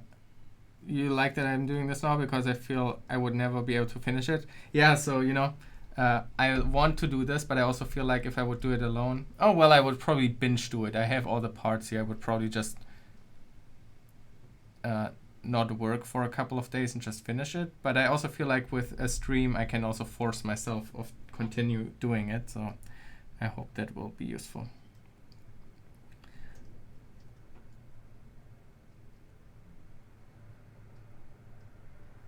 Oh, hi, Sally. Okay, so we got that.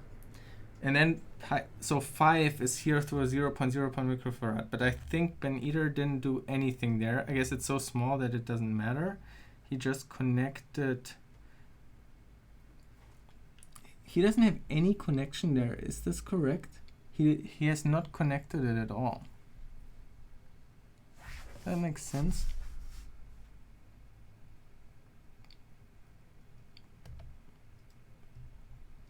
Capacitor. Okay, I don't see. See, he has just not connected it.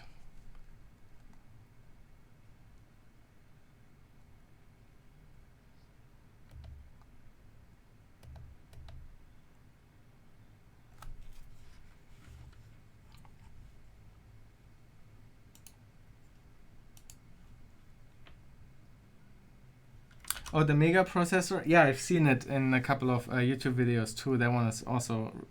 That would be even cooler, I guess. I really like the visual kind of computer with the LEDs and stuff. I think it's really cool. Okay, so I guess we skip that pin. And then we have 3 connected through a resistor to ground.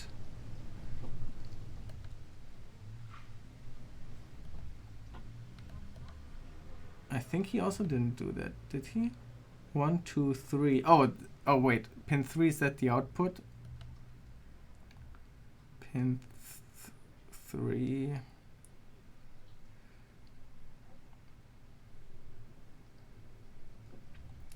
Pin 3, yeah, pin 3 is the output. All right, cool. So we can hook up an LED there.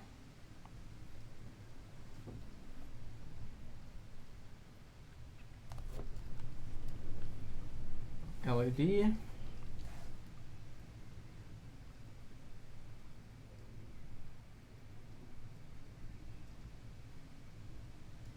No, I don't remember. LED.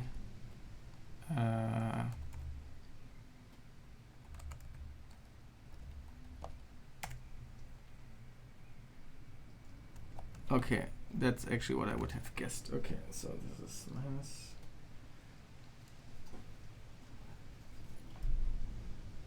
One, two, three. So from here, let's go over to here.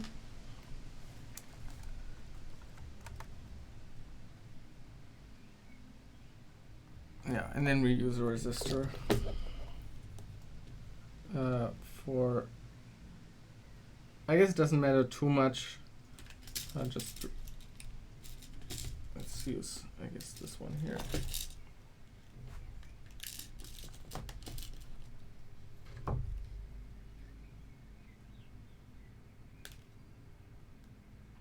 So this is the current limiting resistor for the LED. There we go.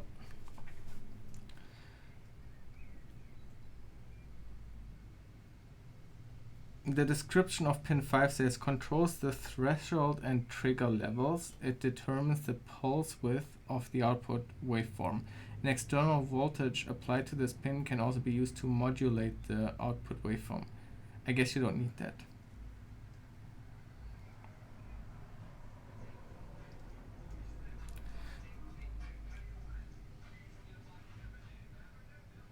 Okay.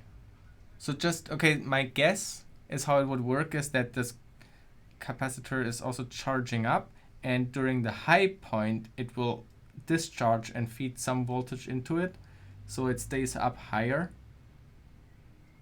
and that way you can determine how long the pulse will be, maybe. I don't know. That will be my guess. Okay, and then we have 1, 2, 3, 4. 4 is connected to 8, and all that is going to VCC. Okay, so 4 and 8 just need to be connected to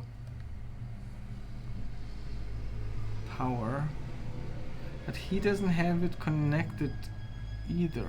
4 and 8. Okay, see, okay, so maybe we don't need that because internally it's already connected. Can we have... Sometimes you don't need to...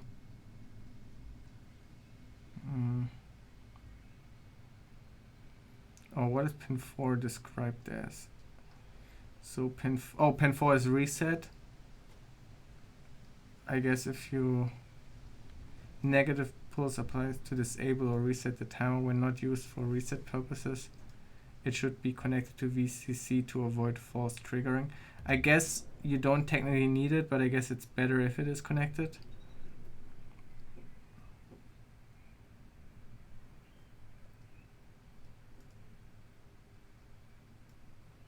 Wait, this is 1. Wait, what is the direction he's using? I mean, this is flipped, right? Oh, I'm such an idiot.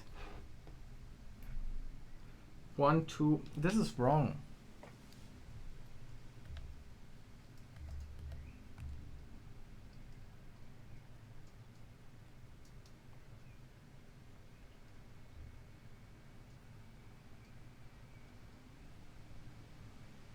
No, I did it correctly. Wait, I'm so confused. So, if this would be pin 2, like 1, 2, 3, 4, 5, 6, 7, 8. So he connected pin 7 and stuff to the resistors like here. But then he connected pin 2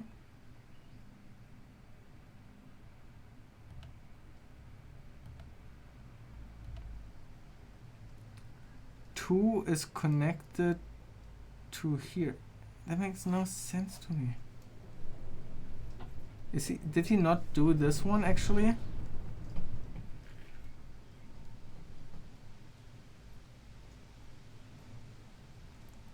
Did he do this setup here?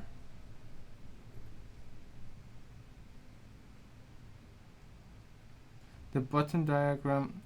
Yeah, no, I understand that they are not where they are, but like counting. Here's pin 1. It's like...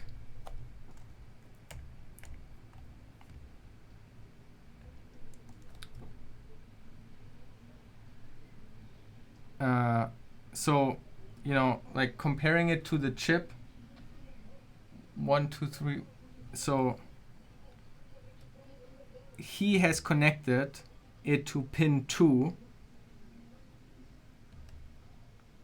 And here's pin 2. And he has connected, and I would connect pin 5, pin 6 to the capacitor. And pin 6 would be this pin here. Oh, he does connect it to the capacitor. I'm stupid. Pin 6 loops around, pin 6 is connected to pin 2, and then both of them go through the capacitor. Pin 6 is connected to pin 2, and both of them go through the capacitor. Okay, I'm just an idiot.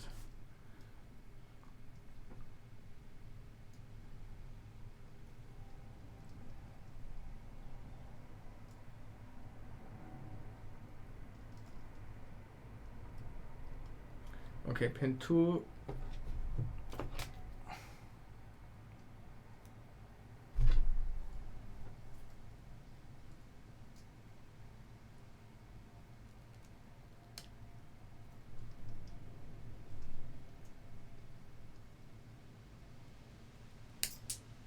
Oh gosh, I'm so bad at this.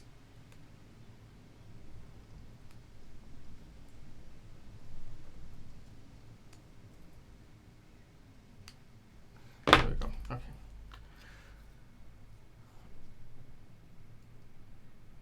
Like this.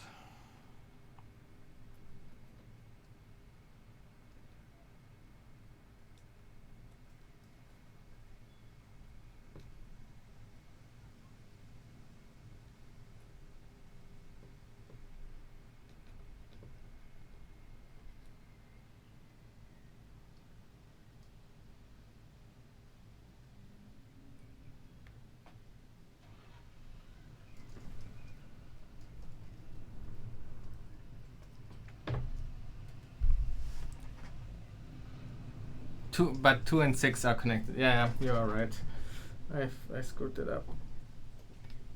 Okay, so 2 and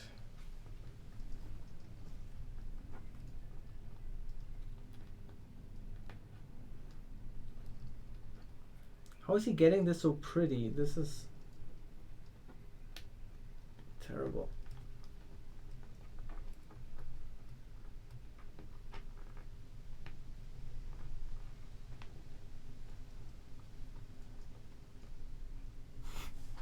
Okay, I mean, that's good enough.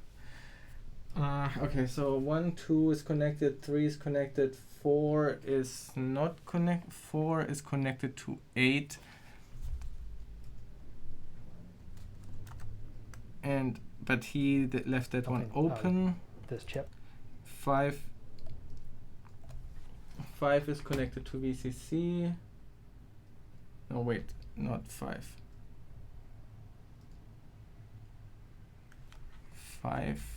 5 he also did not connect.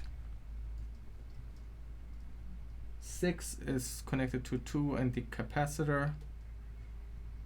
7 is connected to the resistor going to the capacitor, as well as going to VCC through the resistor, and then 8 is also going to VCC. Yeah, I have an oscilloscope. I bought that just to play a CTF challenge, and I used it like in total maybe like 14 days or so for various challenges. And it's the second time I will be using it for this project here. I need to justify the expense. But you can get cheaper. You don't need to spend $1,000. So this one was 600 or so. And there are also now fairly cheap Keysight, like the entry model from Keysight and stuff like this. I know it's still a couple of €100. It's still, you know, like it's what you, but you know, the price of an smartphone that you only buy every 4 years or so, or the price of a cheap PC and stuff like this, you know, and you use it way less than these utility things. It's still steep, but you know,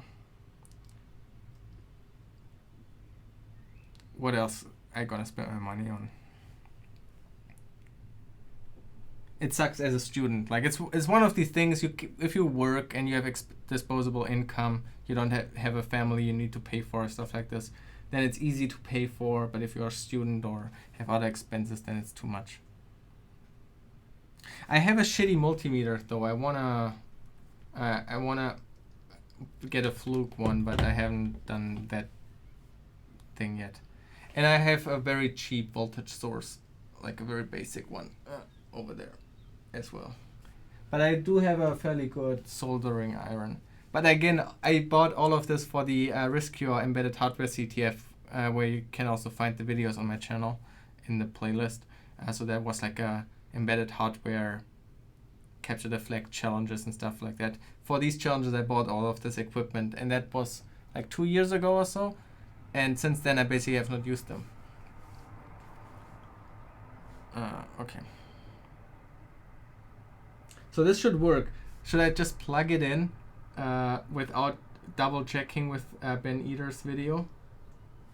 Let's just plug it in. If it blows up, I can't, because I'm not sure about the polarity of the capacitor right now.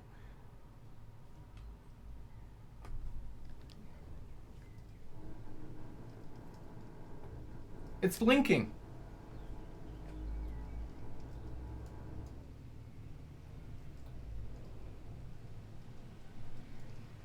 I feel like it's blinking a bit faster than Ben Eater's. So it on. Oh. Uh-oh. Okay, that's a bit flaky. So on stream it looks very irregular, but I think that's just a frame rate issue, because in person it just blinks consistently at a certain rate, very fast. I think it blinks faster than Ben Eater's video. but it does blink. Yep, 5 volts works. Yeah, mine blinks faster than this for sure.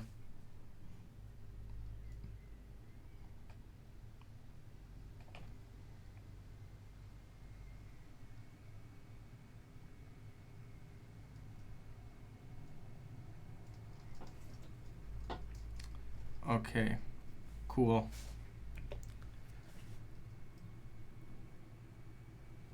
Oh yeah, let's hook it up to the oscilloscope. Yeah, justifying the expenses. Okay, how do I do this?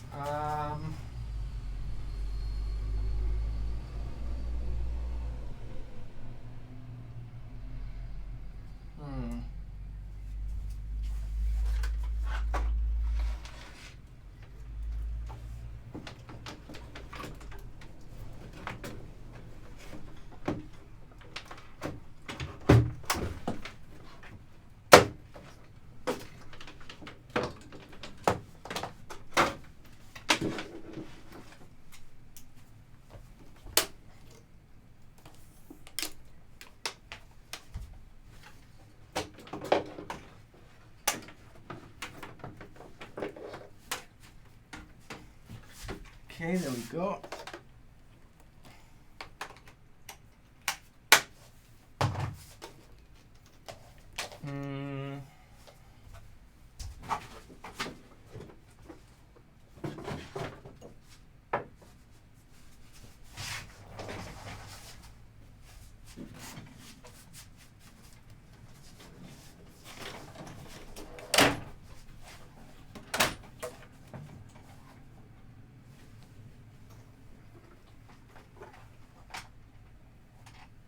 Let's see. Could do like this. Could I also... Oh my gosh, this is perfect. Just turning.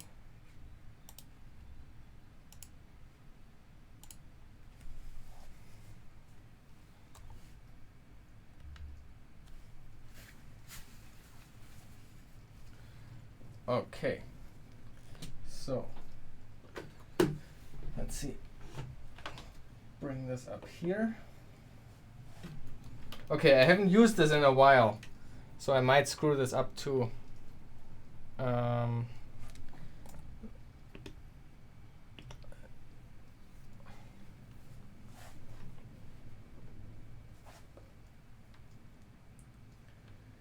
So let me get another cable.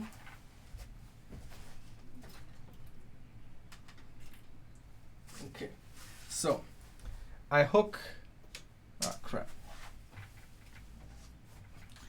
So I put this into ground here.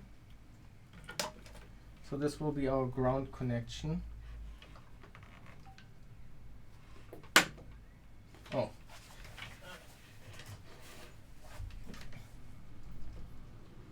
There we go. Now it turns on. So this ground, oh, it's so dusty.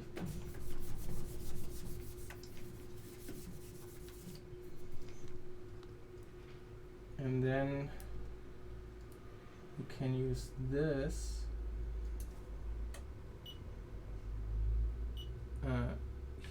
here. Okay, there we go. So, do I go on this side? I don't know.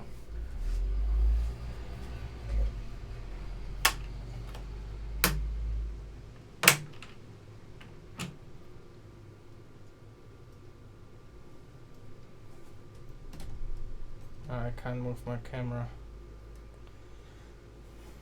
Okay, so let's see if I remember how to use this. So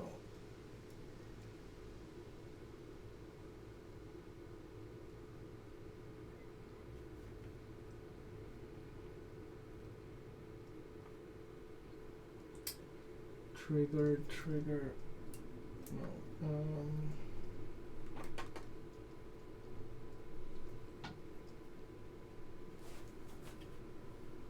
Where do I move the trigger again? I'm blind.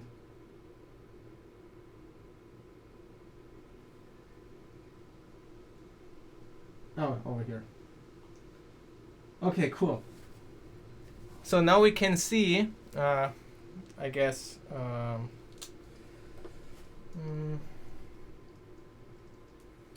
you can't really see the lines going up, but yeah, so we have a nice square wave. That's what this thing is supposed to create. And now we should also be able to get the frequency somewhere. We can somewhere display this somewhere. Measure. Display. Oh yeah, here. Okay. So, let's see. Oh. No, seven.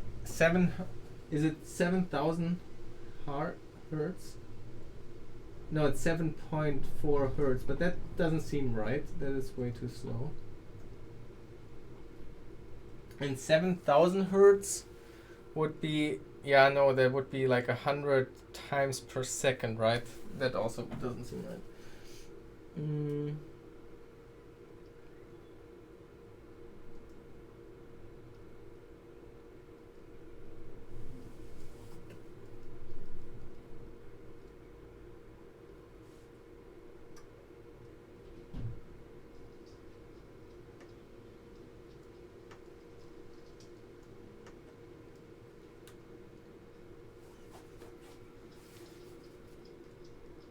7 hertz sounds right. Okay, wait, I'm dumb. Okay, I think I forgot what hertz means. Isn't that hertz per... Oh, wait, it's hertz per second, right? I forgot what the unit... Ah, god damn it.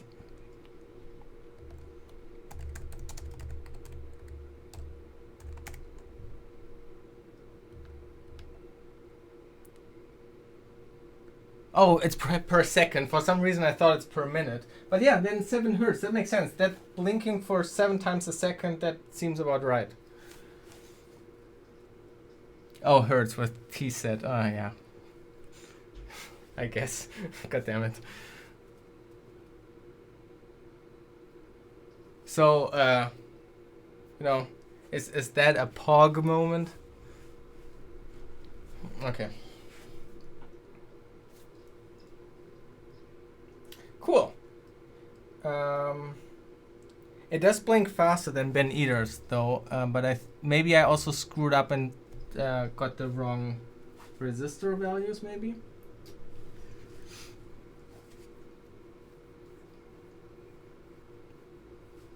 Okay, cool.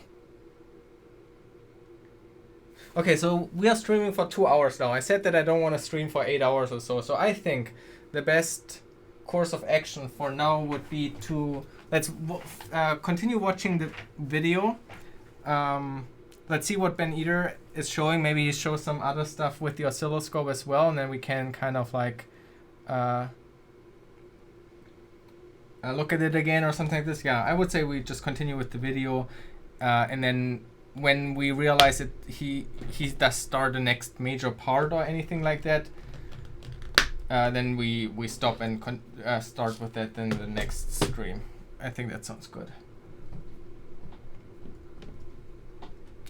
Did you find the polarity of your capacitor? Oh, I guessed, and I guess I guessed right. Otherwise it would have blown up. It like these capacitors have like on one side like a white band. You can kind of see that here at the top, the white band starting, and it also has kind of like a minus looking sign on it, and I figured that must be ground. Did you use the same capacitor value? I think so. It is also it's also 1 microfarad, and he was using 1 microfarad, I think. It would be kind of interesting to figure out what I did wrong.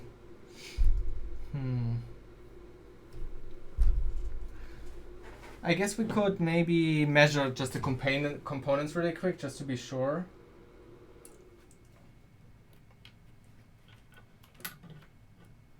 because I am a bit curious why it has different values.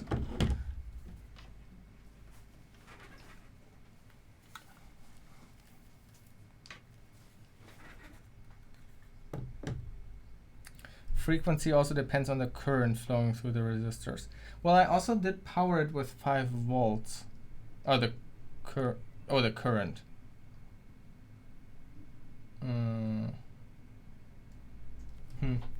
Why would it be dependent on the?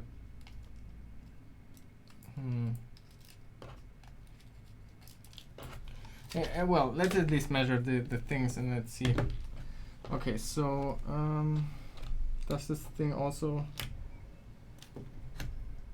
This thing does not measure. Oh, the microfarad. Okay, it can also measure microfarad. Okay, so let's measure the capacitors first. The resistors first.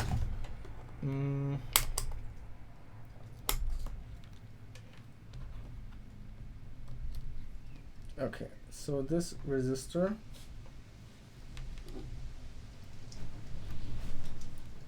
is 100K. Well, somewhat. And that one he connected to pin 6. So yeah, this is correct.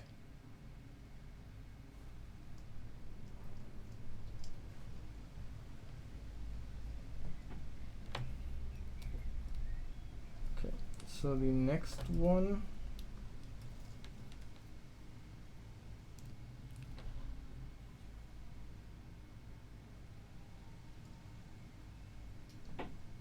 is 1K.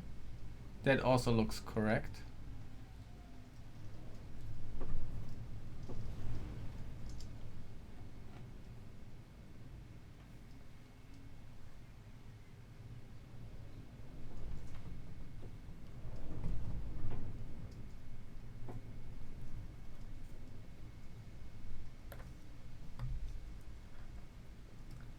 I mean, shouldn't. So you say the current depends on the resistance in the circuit. So do you think just because of like the resistor, for example, of the LED, that would affect how fast it blinks? Is that what you mean with circuit, like the part that is drawing from the output, or?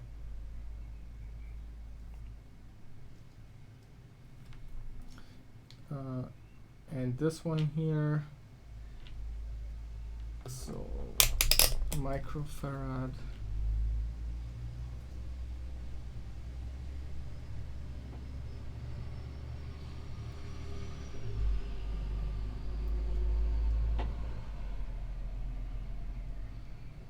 Wait. Does my microscope work right now? Oh yeah. So here. See, this is like the minus that I meant, like that's the white bar. And it says on, I don't know, because it's like spec'd for like 350 volt, but that shouldn't matter, right?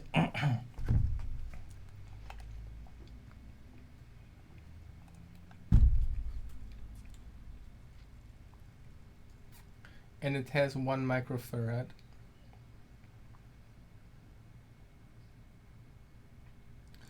So that also should be correct.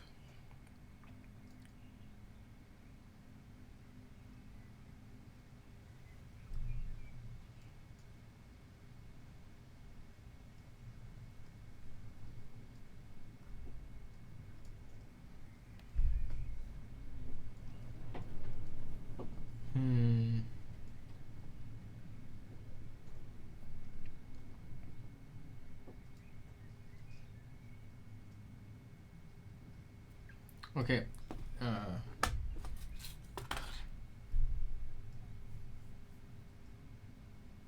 So Benito was also calculating, right? I forgot, did we finish the whole video? No, we stopped before he was going into it, right? He did like the calculation. What did he get when he calculated it?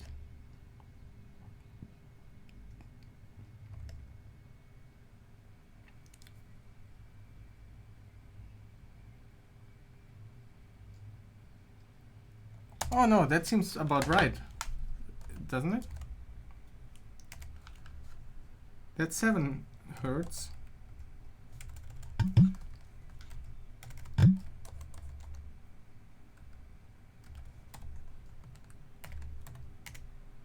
Yeah, that's 7 hertz. Maybe his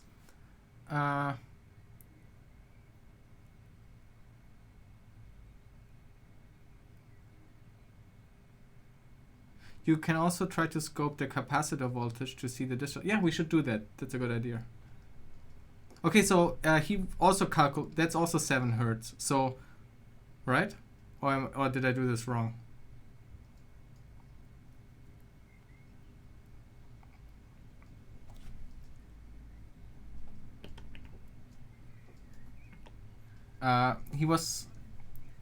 This was his result at the end per, I don't know what this was, per, I don't know. This is the period.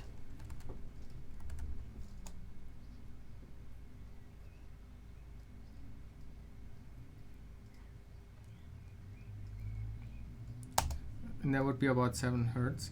And maybe, okay, so I'm not sure if that's the reason, but maybe it's again the frame rate issue that like for whatever reason, you know, the LED looked like it was blinking in an irregular interval. He explains his problem later in the video. Okay, maybe we should just watch the video. Okay, let me throw out a thesis that 7 hertz is correct, that it looks on my stream irregular just because of the frame rate of the camera, and that his looks different because he lives in the US, and in Germany our cameras I operated on 50 hertz I think, and in the US they operate on 60 hertz, and so maybe just because of this different recording thing his looks blinking differently than mine. That's just my guess. I don't know. Okay, let's continue watching. It is DC, it shouldn't matter. It matters for the frame rate recording of the camera. As far as I know, in Germany the camera. So for example here, like on OBS, I can't show this right now, but if I go into the properties of this camera, I go into video configuration, I set power line frequency to 50 hertz, because if I, okay, let me change it really quick. If I put this to 60 hertz, then you should see then the video is slightly flickering. Dude, I have no clue what I'm talking about. Maybe it's complete bullshit. I don't know. That was just a guess, a desperate guess.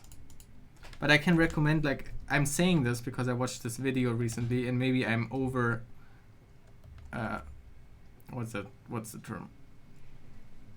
Maybe I just want it to be true, and it's just dumb.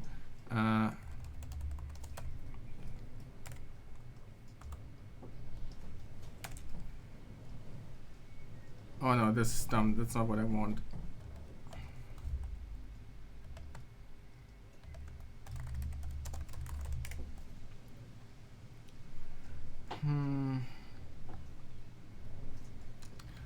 I think, what's the video from Tom Scott recently?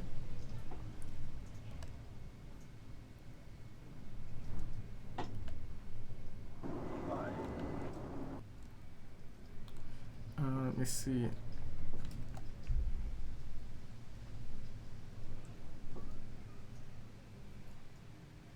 Maybe not. I don't know. I don't know what I'm thinking right now.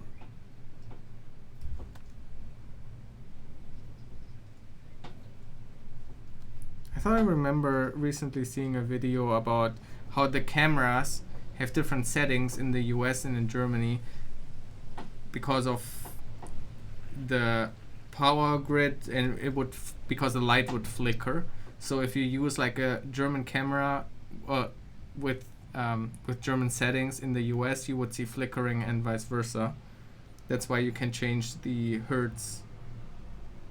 And that wouldn't be related to the frame rate. You are right. It's some other setting. I don't know what I'm talking about. I'm sorry. It could still be frame rate. I don't know. Maybe his camera recorded with 60 hertz and my camera with 30, and then it just looks weird. Because I don't know, like this blinking looked janky, even though it was regularly blinking. Anyway, whatever. I don't know. It's stupid. I talk way over my head right now. Let's just continue watching the video, I would say. And I'm sure, and if I forget, remind me that we want to measure also the capacitor with the oscilloscope. But I suspect him doing that as well, and then we can do it as too. Oh, his capacitor had the wrong value? Oh, that's hilarious. Okay. Okay, thanks. Thanks for letting me know. Okay. Well, that, I guess, would explain it. Then let's just continue watching the video for now. Okay. We're not going the whole way, and we're just going from 1.6 volts to 3.3 volts, and so they've done some of the math for you to figure out what coefficient to use to get from the time constant to the actual period.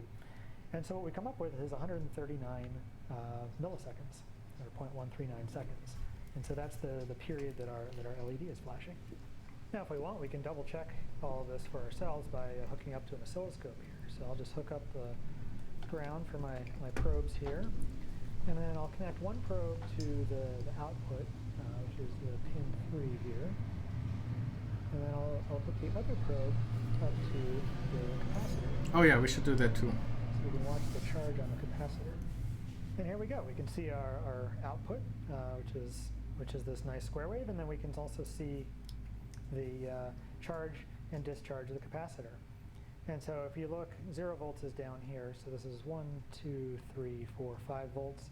So you can see the charge and discharge of the capacitor is going from, this is about 1 2/3 of a volt up to, 1, 2, 3 and a little bit, 3 1/3 volts. So exactly what we'd expect from that, that voltage divider. Now the output you see is going from, 0 volts here to 1, 2, 3 and a little bit here, 3.5 volts maybe. And you might expect it to go all the way to 5 volts, but actually the data sheet does talk about this. It does say, if we look at the output voltage here for our 5 volt, it says typical is 3.3 volts, and we're getting a little bit more than that, but it says the minimum is 2.75 volts, so we should be getting at least a minimum of that, which is fine. That's enough for a logic high level, so if we're feeding this into any kind of digital logic, we'll be okay with that. And then we should see 139 milliseconds here, so this is 50 milliseconds per division, so this is 100, 200, and so that's not quite, not sure why. Let me double check this. Well, thanks, Lenny. Mystery. So we calculated 139 milliseconds, and we're seeing about double that. And the problem turned out to be these capacitors. So, looking at this capacitor, it says 1 MFD, 50V. So I would assume that means it's a 1 microfarad capacitor, 50 volts. It's got this 1022. I assume that's a date code of some sort. Maybe it's manufactured in 2010, the 22nd week of that. And that's all it says on it. So I would assume this is a 1 microfarad capacitor. Turns out, when I hook it up to my meter, it measures at 2 microfarads. So I don't know what's going on with that. I got a whole bucket of these things, and they all say 1 MFD on them. And they all, or at least all the ones I measured, measure 2 microfarads. We should have just watched a couple of minutes, a couple of seconds longer. God damn it. Thanks, Lenny. If we plug that into our formula, we had 1 microfarad there. Instead of we plug 2, we're basically multiplying by 2. So multiply that by 2, 278 milliseconds. And we're measuring 263 milliseconds period here, and that's much more in line. That's certainly within, we've got 5% tolerance. That's also what I tried to explain. Yeah, I'm sorry. Thanks so much. Actually, right. Okay, so I explained that I have only basic amateur knowledge of electronics, but shouldn't we be able to also get to 2 microfarads if we put them in parallel?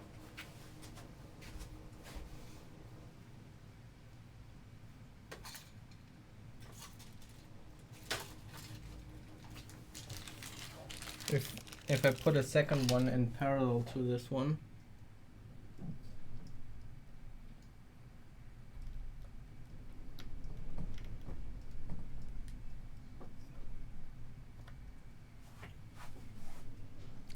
don't think that's how capacitor.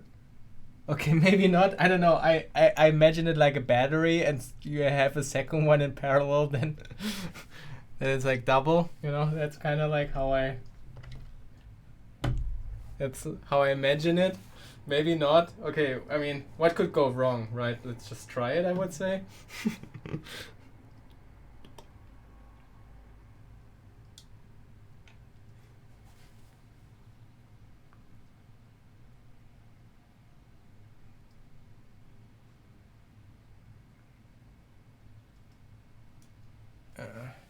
Okay. Let's see. I put them in parallel now. Okay, I'm a bit scared, but let's see. Protecting my eyes distance.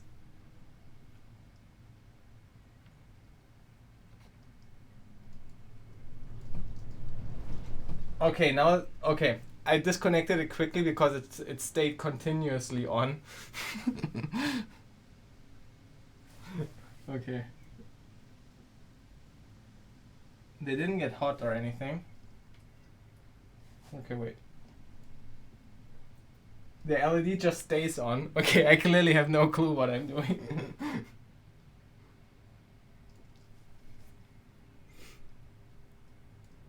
Why is that the case though? I thought this so. It was probably blinking very fast. I'm not sure if you're trolling or if you are correct. I think putting them in series decreases the capacitance, but I don't know what happens when you put them in series. Okay. My obviously wrong. Obviously this is wrong, right? But I imagine it to work that way, that there's a capacitance how much they can charge, and if you put them in parallel, they can just charge double as much. I don't know. Okay. I don't think it will blow up, so let's measure it with the oscilloscope and see what happened with that input. Maybe it is blinking super fast. Yo, thanks, Danny Tech.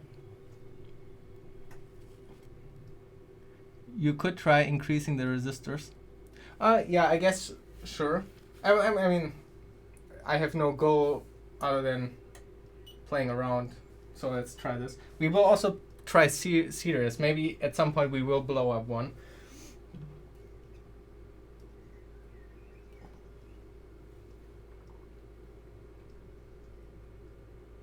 Okay, so the oscilloscope is connected. Let's plug in. I'm scared.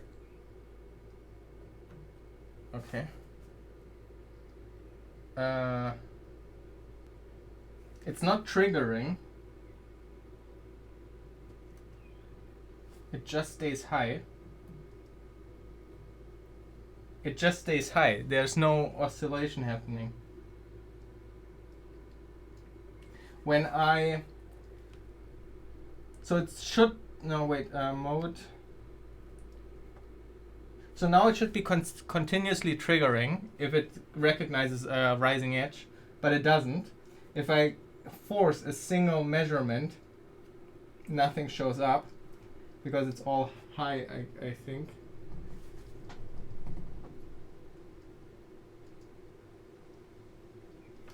But if I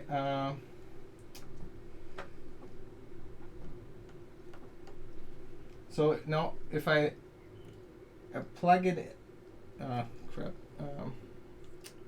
clear. Okay, if I plug it in like once, it just rises and stays there.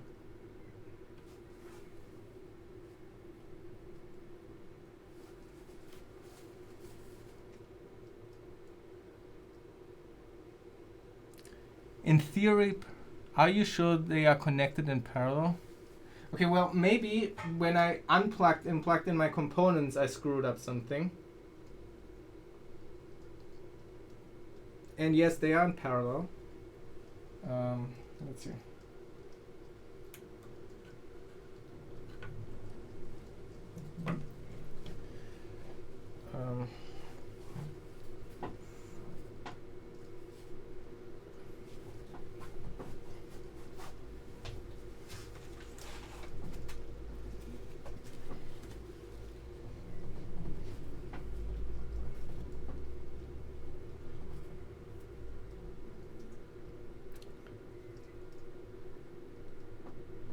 So they are in parallel.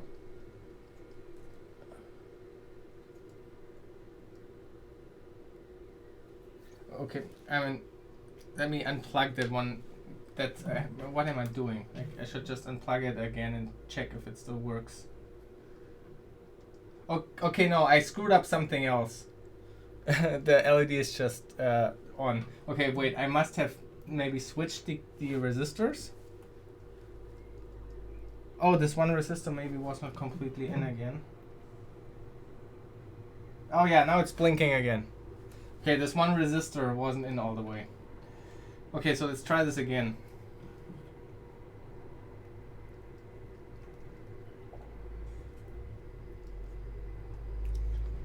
So I take the capacitor.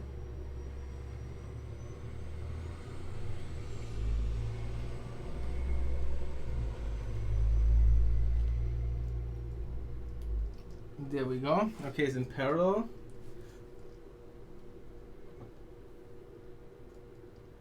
It's blinking. With half. It's blinking now with 3.6 hertz.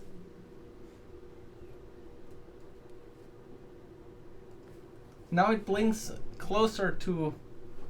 Now it blinks, I think, as fast as Ben Eater's one. Okay, cool. Now let me get a second probe real quick.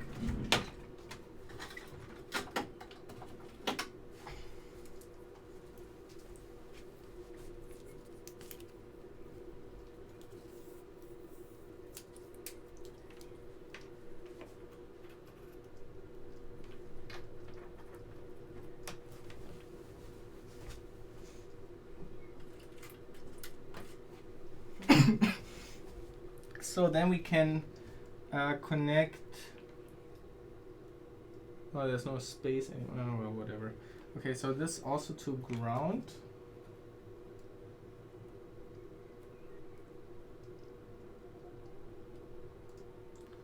And then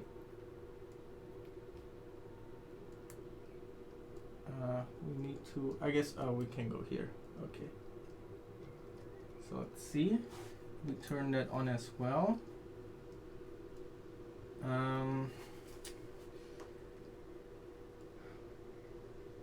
Uh-oh.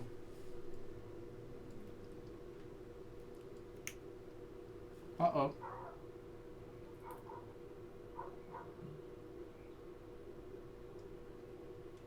Oh my god. Oh my god. Oh my god.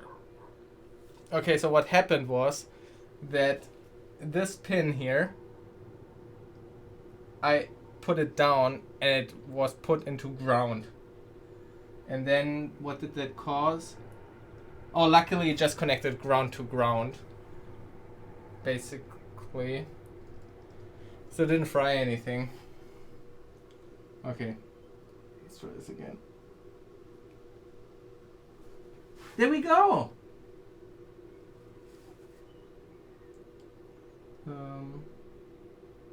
Look at that!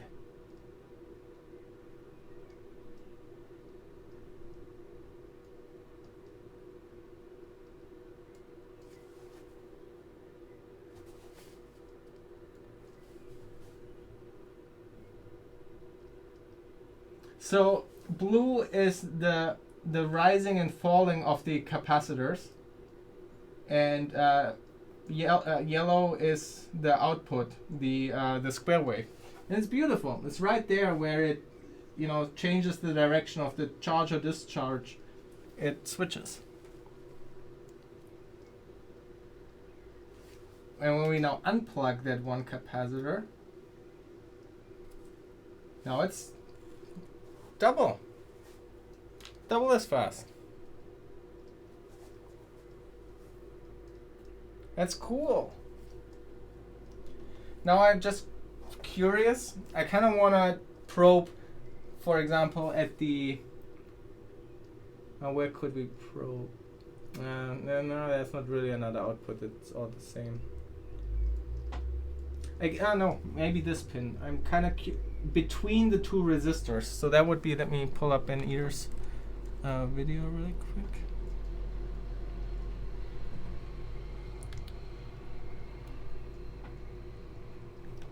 So right now I'm connecting between basically where Z7 is. So the 7th pin.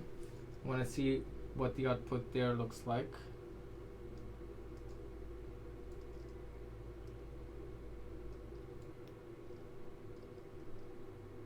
Okay, so that is just another version of the you can see here the blue one are basically overlaying the yellow ones, but don't go as high. And why is that? That is because that controls I guess that is just yeah, okay, so obviously the latch which will, you know, turn the discharge on or off, has here the output would be 5 volt or minus 5 volt, whatever, and triggers the shit, you don't have the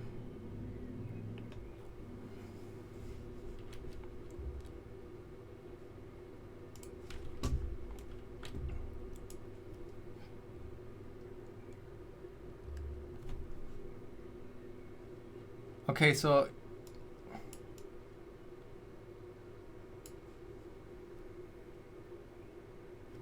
amazing how a blinking light can bring so much joy. Yeah, for sure. Okay, so right now we are measuring the 7, so top left between the things. So this discharge transistor inside of the chip, so not quite 7, is connected to the inverted output of the latch. So yellow is the direct output of the latch, and that has plus and minus 5 volt, I guess. Plus 5 volt and 0 ground, whatever. And so okay, I'm not explaining, I'm just thinking out loud, right? So the negative of that, so always the inverted one, is going to the transistor. And so when the transistor gets their 0, it will, oh yeah, then it will not,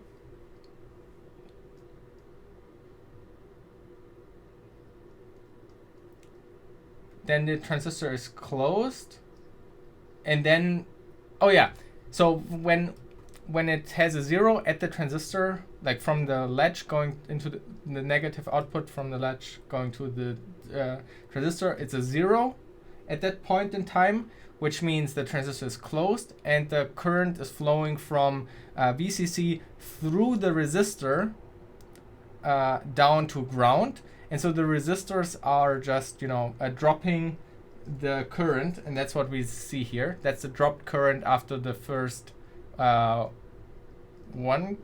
or 100. That's the first 1K resistor. No, wait, we are measuring between ground and that one. Yeah, so it's after the first 1K resistor that we see the voltage drop. And then when the output drops to 0, the negative latch output would be 1, which would turn on the transistor. And now the current is flowing from the 1K directly to ground.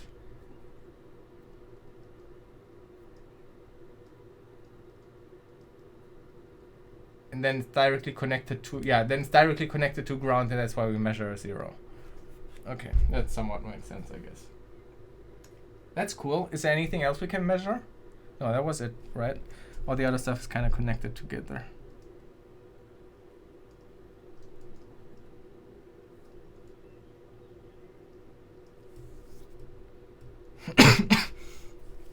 Cool. Okay, yeah, let's continue or finish watching the Ben Eater video. Maybe we start with the second video as well. Let's see how far we get, and then we call it a day.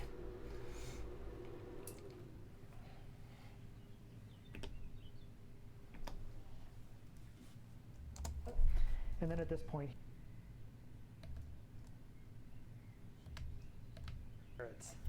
so I don't know what's going on with that. I got a whole bucket of these things, and they all say 1 MFD on them, and they all, or at least all the ones I measured, measure 2 microfarads. So instead of 1 microfarad, it's 2 microfarads. And so, you know,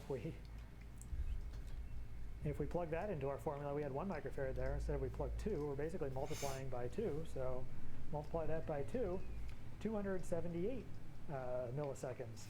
And, you know, we're measuring 263 milliseconds period here, and that's much more in line. That's certainly within, you know, we've got 5% tolerances on these resistors and stuff. So 263, 278, close enough. So very interesting. I always assumed these were 1 microfarad, but apparently not. If anyone knows why they're marked that way, maybe I'm missing something obvious, but I would assume that 1 MFD means 1 microfarad. But apparently 1 MFD means 2 microfarads. Go figure. Yeah, so 263 milliseconds, that's much more what we'd expect. And so if we take 1 over 263 milliseconds, we get about 3.8. And so that tells us this should be flashing about 3.8 times per second, and that, I don't know, visually seems about right. So I think we're almost done with this circuit. It looks like it's working. I did want to talk just briefly. There are some power supply recommendations in the data sheet. And I want to talk a little bit about the power supply. We've got, this is just a cell phone charger. This is from Apple, which is actually a very good power supply if you get a genuine Apple one. But in any event, you know, it looks like everything's working fine. You know, our LED is flashing. We've got our nice clock output here. So you could probably use this and it would work okay, probably. But there are a few things that the datasheet recommends doing to reduce noise. And so one thing it recommends doing is putting a capacitor on pin 5. We're not using pin 5. It's control voltage. There's some other features of the 555 timer that we're not using. And it recommends putting a 0.01 microfarad capacitor from pin 5 to ground to reduce noise. So what is it talking about? Well, we see on the scope here, we see this nice transition from 0 volts to 5 volts. But if we zoom in on that, what you see is that nice transition from 0 volts to 5 volts is maybe not so nice. There's a lot of junk in there. So if we add this capacitor that they're recommending from ground to pin 5, boom, clears it right up. So definitely recommend that, 0.01 microfarad. I also should have 0.01 microfarad.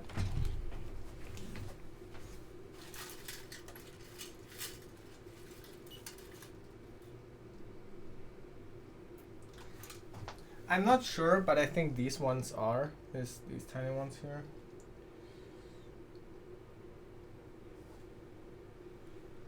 Let's see if we can also see that.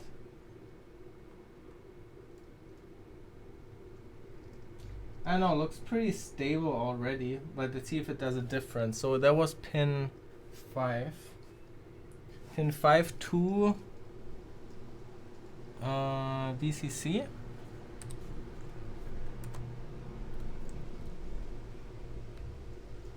Pin 5 to ground. Did he connect that? Well, whatever.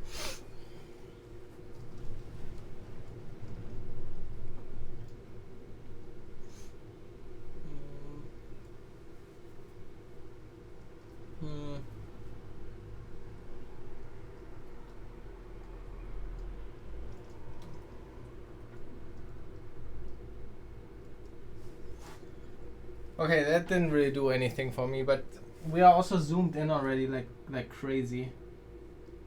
And we don't see this kind of noise that he is seeing. So maybe the power supply is already like cleaned up enough or whatever. No ground, okay, yeah, thanks for saving my life. Our capacitor going from pin 5 to ground. There's still some other noise if you go in even further. Go into, I'm going the wrong way. Go all the way into nanosecond range. You see there's some overshooting here. And what's happening is when the output wants to turn on, you know, there's a bunch of transistors in here switching and doing whatever they do. And, you know, when they switch, you know, there's a different current requirement. So they're pulling more current, or they want to pull more current from the power supply. And they're not able to pull that current as quickly as they would like to. And then at this point, they end up getting more current than they wanted, and it kind of overshoots. And I'm surprised we don't see more sort of back and forth oscillations here. That's fairly typical, but It looks like We see that too, but way less than him. But we're overshooting above, right here. This is 5 volts. We're going up over 6 volts, which may not be good. If our output is supposed to go between 0 and 5 volts, and we're feeding into something that's expecting 5 volts, and we give it 6 volts, that could be a problem. And the reason that this is happening is, our power supply is over here, and we've got all this wire that's connecting it to the board. And you say, well, the wire is just it's a conductor, just electrons flow right through, no problem. Well, almost. In a perfect world, sure, that's how wire would work, but we're not in a perfect world, and so this wire has some impedance. It's actually acting as an inductor. So when you run current through the wire, you get a magnetic field that builds up around it, and that magnetic field is going to resist changes to the current that flows through that wire. And so when we try to pull more current, we get a little bit of an impedance that's resisting that. And so I can demonstrate this by getting all of this wire out of here and hooking up this short USB cable that I've hooked up, and plug that in. And there you see, this comes up a lot faster. Is one thing you'll see, and you also see it doesn't go above 5 volts. Still doesn't, take a little bit of time to settle in, but this is much better. We're staying in spec. We're not going above 5 volts. It's turning on pretty quickly.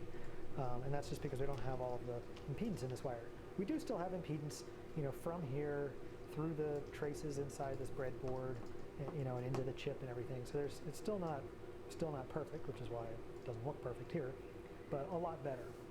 But of course, we don't want to have a short little power cable like this. We want to be able to not have our extension cord run all the way up to it. So let's plug this back in and see what else we can do.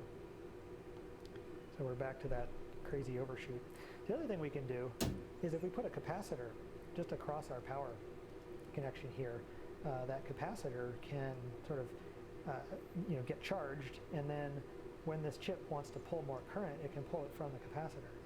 So if we just take this is a 0.1 microfarad capacitor and just stick it right across those power pins, boom, we get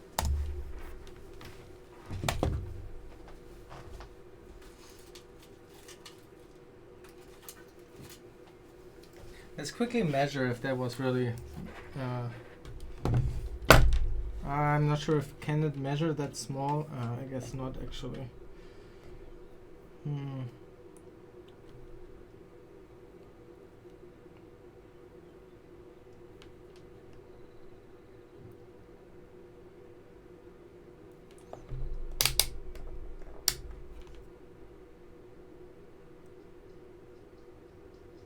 It's too small to measure, but I think these were.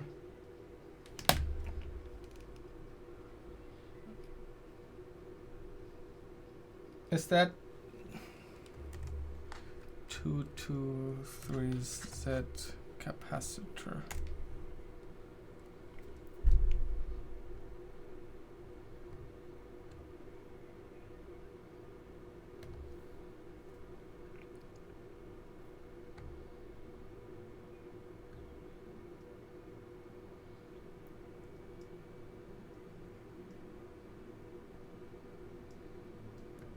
So how much farad is it now?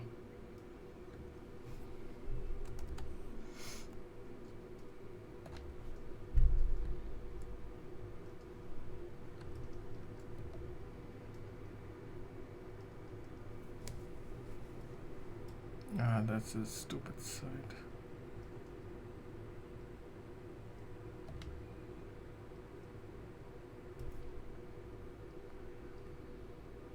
Oh my god, just tell me that.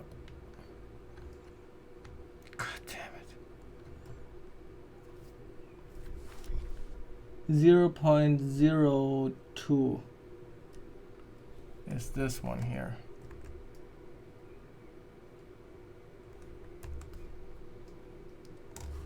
Hmm, 0.02. Ah, thank you. Okay. What did he want? 0.1?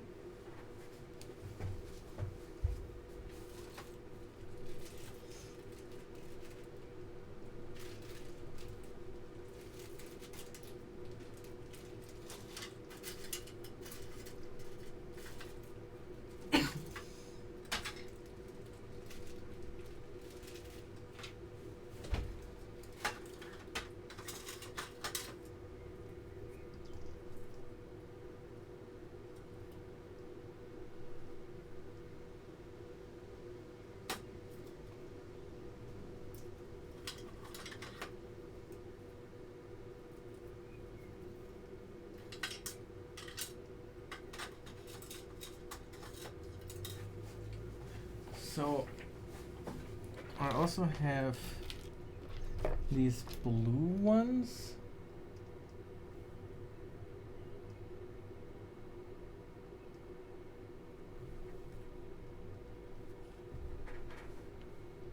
I can't measure it. My this one here it doesn't go into the microfarad, into the sub microfarad, below microfarad. So need a bit.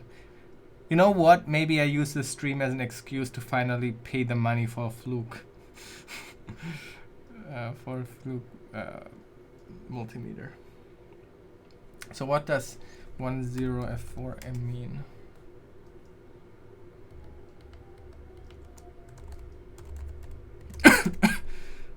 That's a 0.1 microfarad cap. Okay, cool. So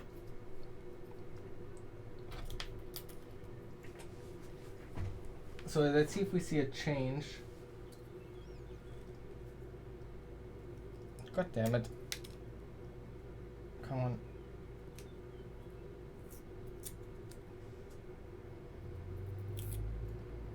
Oh my gosh, these things have glued on there for a long time, I can tell. Yo, thanks for the sub. Okay. Wait, camera.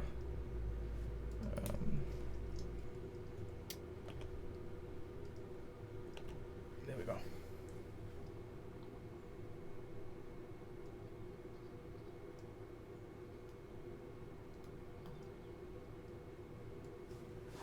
I don't think that. Wait. Also, let me do the measurement again at the capacitor. I think that was way more interesting.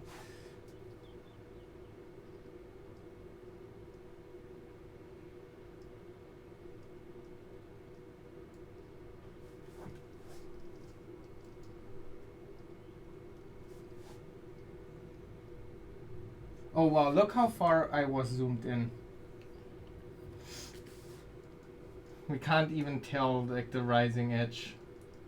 I think this is already super clean from the Arduino. The Arduino already has a lot of capacitors on it to get a fairly clean 5V for the Arduino itself. I suspect that is actually the reason why we don't see already anything. Let me. I'm wondering. Somewhere I had a. I remember I had just a USB connection. Let me quickly look for it. It should be somewhere here, I think. Maybe in one of these other boxes I have here. I'll be right back. Ah crap, I can't access this because of the camera right now.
The markings can be read as following. XXY. Oh, I didn't know. Thanks.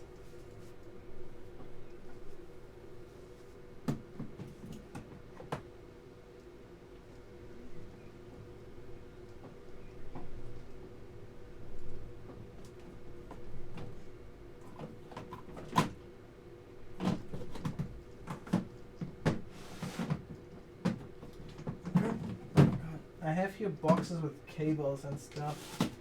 I'm also considering to just kill a regular USB cable really quick and just use that.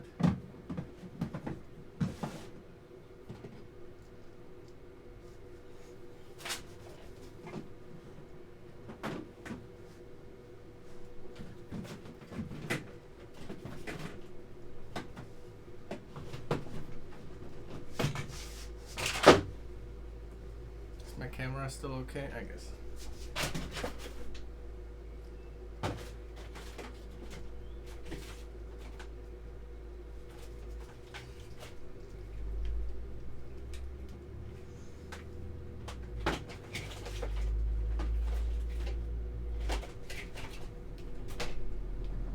Oh, I think I found something.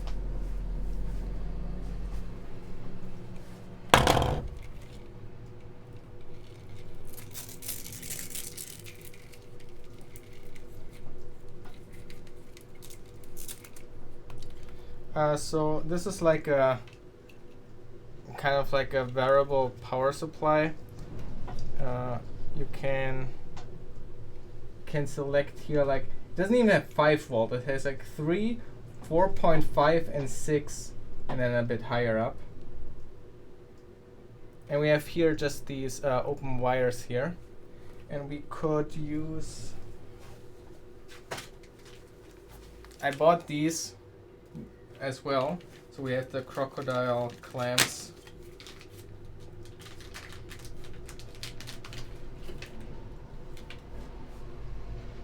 That we can just plug in into the breadboard.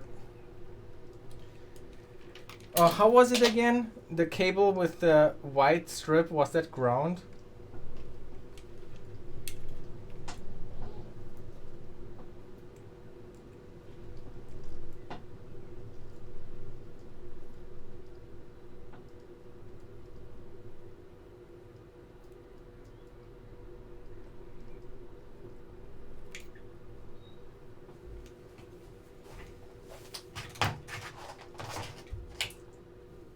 Oh crap.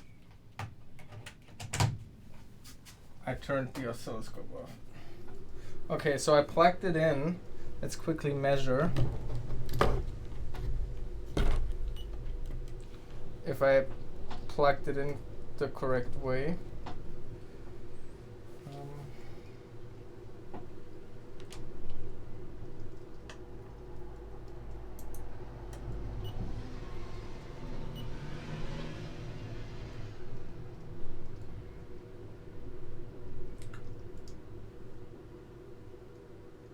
I measure nothing.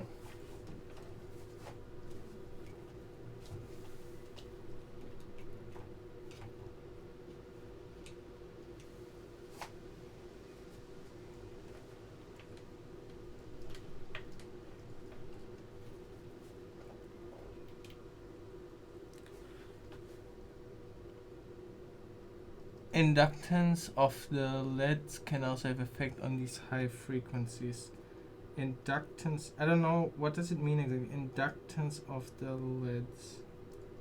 Does it means, you mean the transition, those, so the breadboard is like just by touch connected to the things, and so it changes like resistance and how inductive it is? Is that what it means?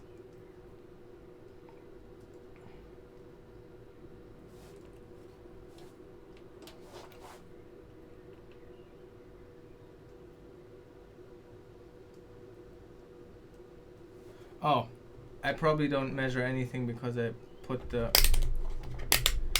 multimeter on the wrong setting.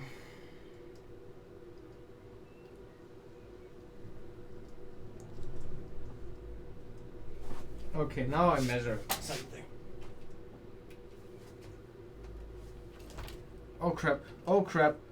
Oh gosh, they touched. But I think we are live still. Oh my gosh, this is awful.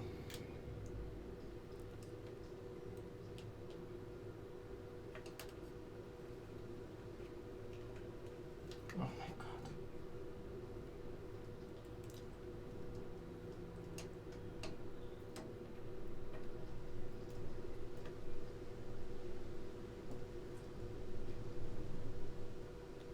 Okay, 4.3 volt.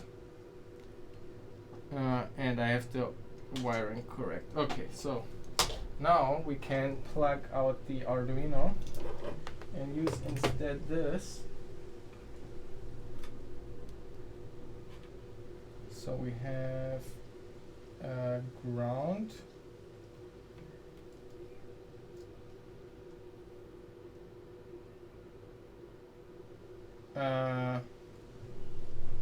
It's not blinking.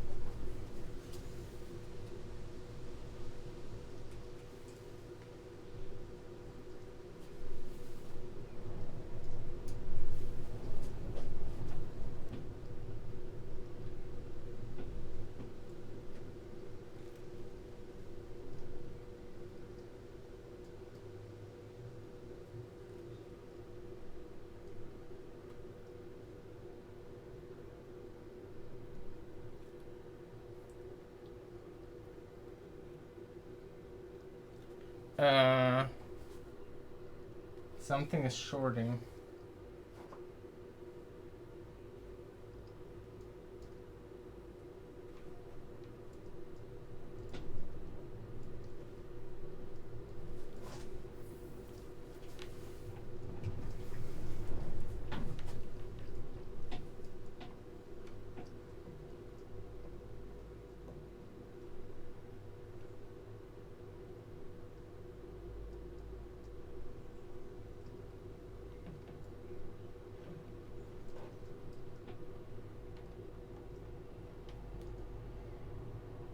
I'm measuring 4.2 volts between those two. Is it just because it's 4.2 and not 5 volt? Do you think that's a problem?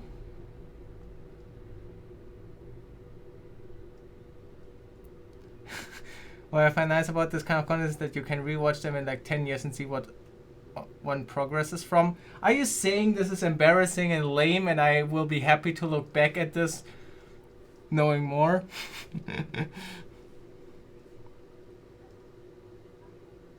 Yeah, looks like maybe the probe steps. So I measured, when I measure right at the ground and the VCC, I measure 4.3 volts. But like I said, it's like not 5 volt power supply, it's like 4 and 6. So, but now I'm on 6 and it's also not blinking.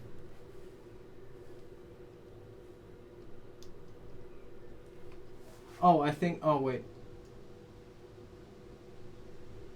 No, okay, I thought the resistor. I'm an idiot. Something was shorting. The leg of the capacitor that I added was shorting the other capacitor. Or shorting, I mean connecting, whatever. Oh yeah, it's sorting. I plan to, I record this clip. I want to upload it on YouTube, but I will not upload it on liveoverflow because people will probably get mad about these kind of long unrelated videos. So I thought I'd just make a second channel just as an archive kind of where I can just upload, because now I wouldn't have cared like 2 years ago, but now I feel more responsibility to not screw with people. I don't know, or like people have expectations and I don't want to get unnecessary anger. I think there was a sudden change on the source code. Okay, yeah. But okay, so this power supply definitely so has now a much higher spike there. A much higher spike and has a little bit of, I mean it's not much, but a little bit of thing there. So let's see if we can change that by adding this capacitor without shorting it again.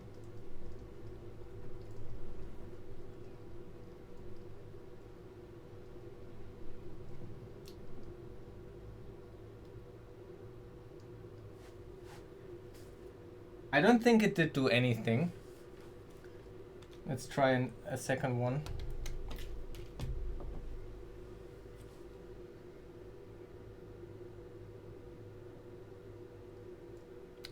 they have a second YouTube channel for Twitch archives. So if you would have asked me 2 years ago, I would have said, fuck it, this goes onto the main channel. Who cares? People are hopefully intelligent enough to not click on them if they don't want to watch them and stuff. Why should people care? Why should I just divide up the channel? Why can it not live on one channel with different playlists and stuff like this? But I realized when you get in, at some point people will just get unnecessarily mad. And so if I can avoid that by just using a second channel, then I don't care. You need it helped a tiny bit, you think so? Let's see. I don't think it did anything. I don't really see anything.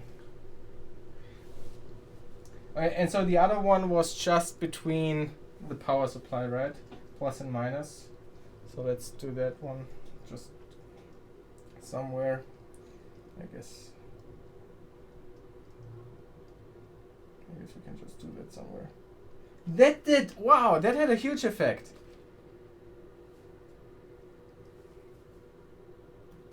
Look, that has a huge effect. Oh, that's cool.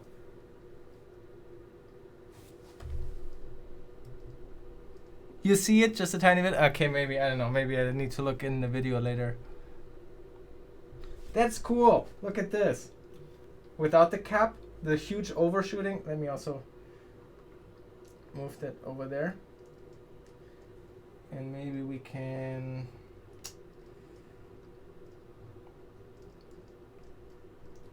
Wait, how does this work again?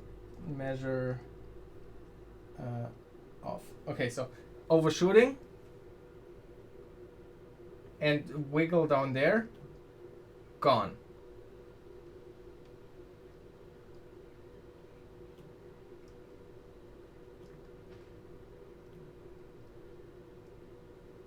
Oh, that's awesome.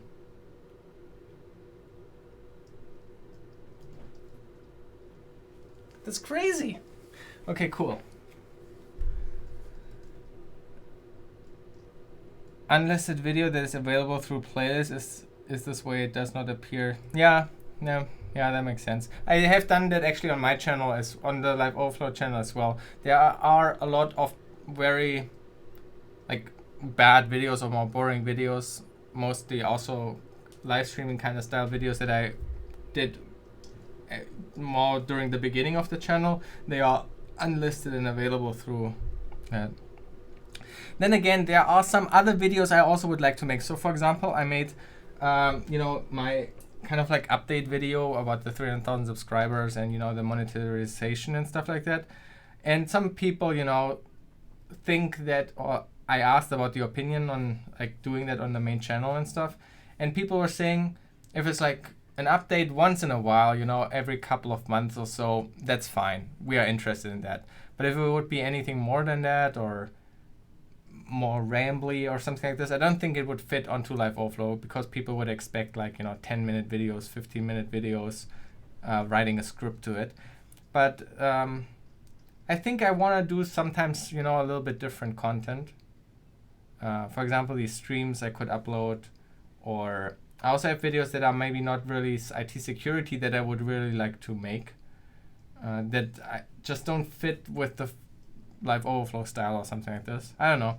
So I feel like if I just start a second channel for that as well, then I don't know, then they have a place to live somewhere. Lots of high frequency on those power lines. Yeah, true. Oh shit, I should have measured if that's the 50 hertz from the power line or not. But I guess it was very same periods. It must have been, I think.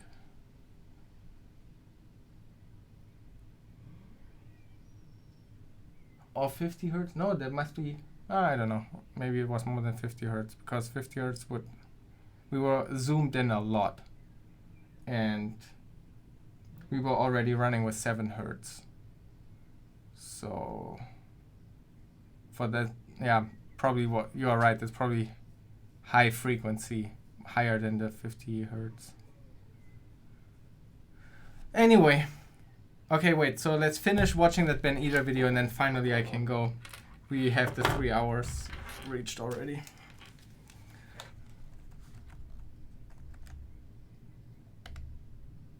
We get basically the same thing. And that's because, you know, the power supply has capacitors in it. It's doing essentially the same thing that we're doing with this capacitor here. Now, ideally, what you'd want to do is you'd want to get this capacitor as close as possible to the chip and put it right across the power pins on the chip. And if you look in, you know, any electronics, every chip is going to have a capacitor or maybe multiple capacitors sitting right next to it to smooth out these current transitions.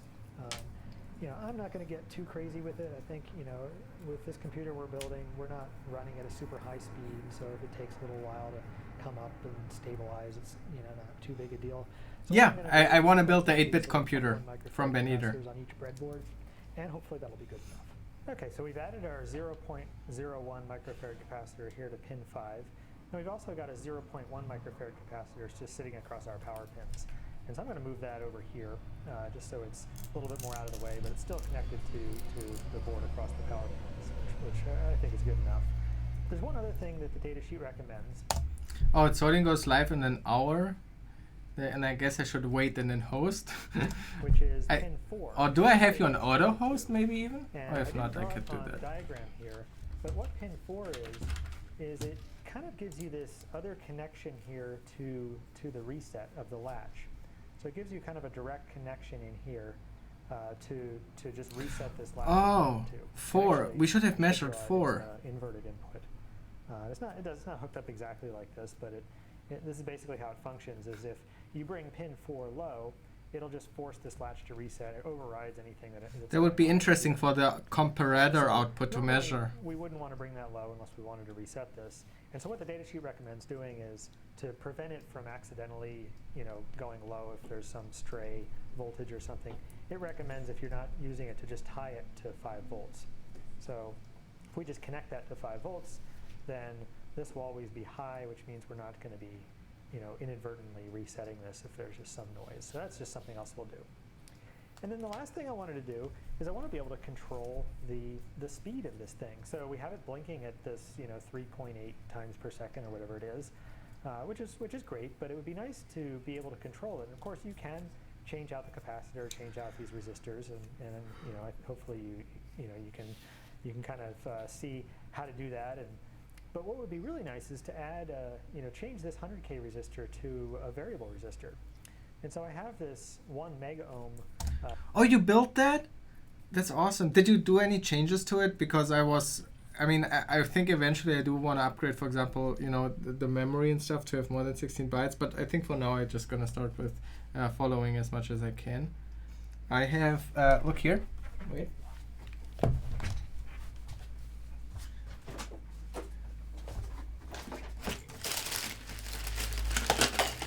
So many breadboards.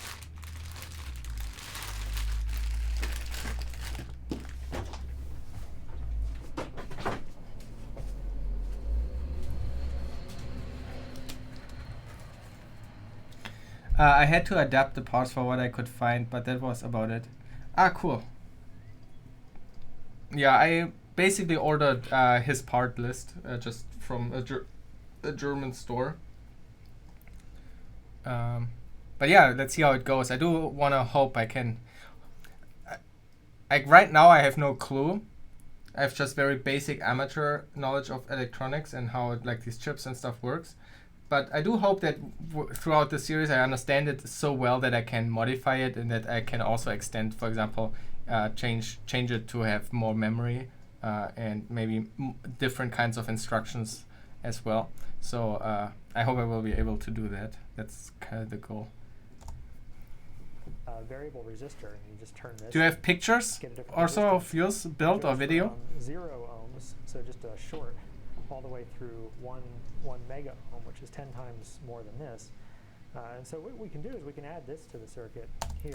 I will probably not make videos. I mean, Ben Eater has already a perfect series, but I want to stream it. So that's like my streaming project. I want to now start regularly streaming and work on this.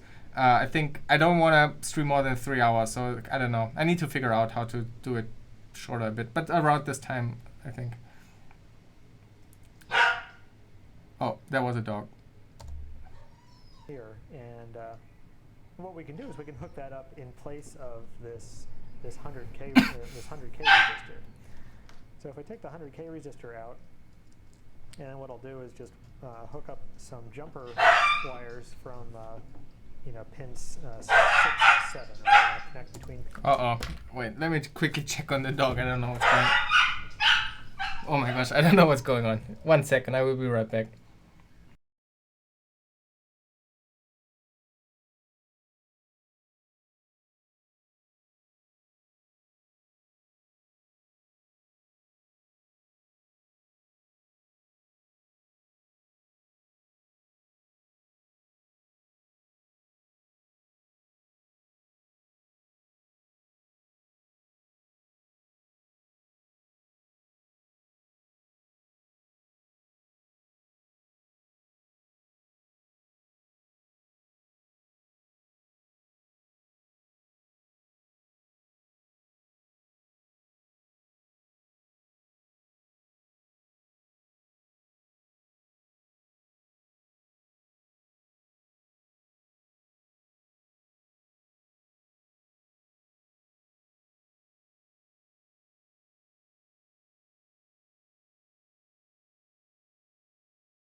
Sorry about that, I'm back. I brought a dog with me.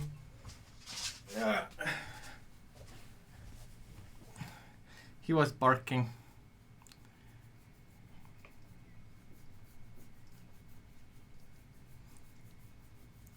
Are you stopping barking now? Okay. Oh shit. Oh fuck. Oh crap.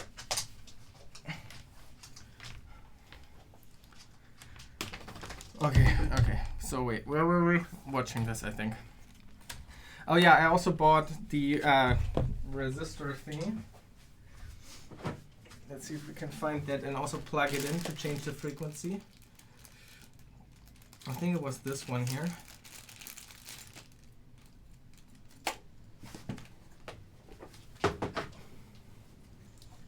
This one has 3 pins. I don't remember. Let's see. We can measure that, I think.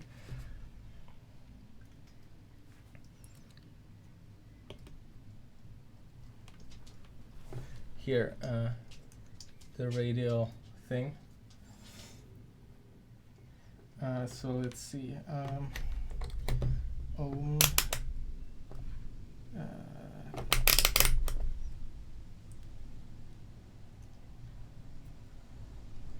I don't really know how. Wait, is it labeled somehow? Doesn't say. I don't want to look up the datasheet right now. Let's just see.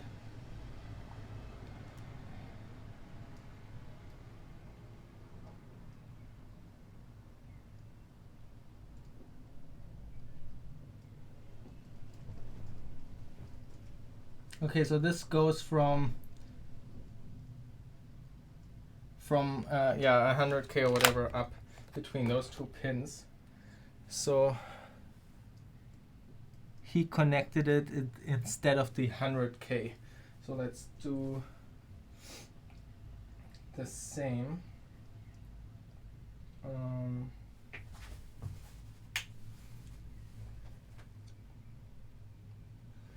So this was the 100K, I think.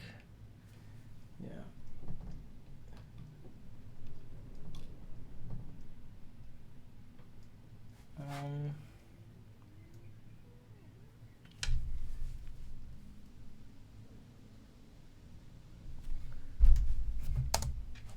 Pin 6 and 7.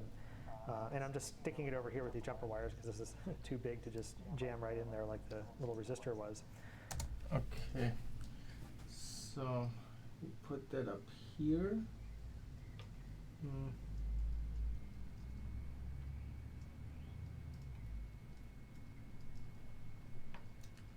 And then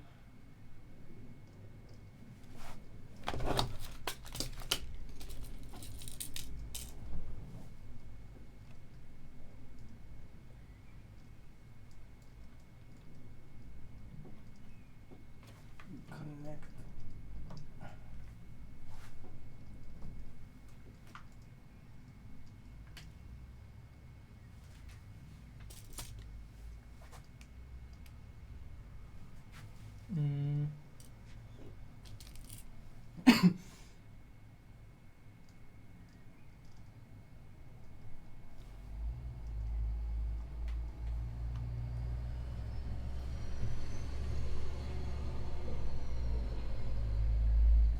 Okay. Yeah, cool. I see the LED blinking slowly, and now we can make it faster.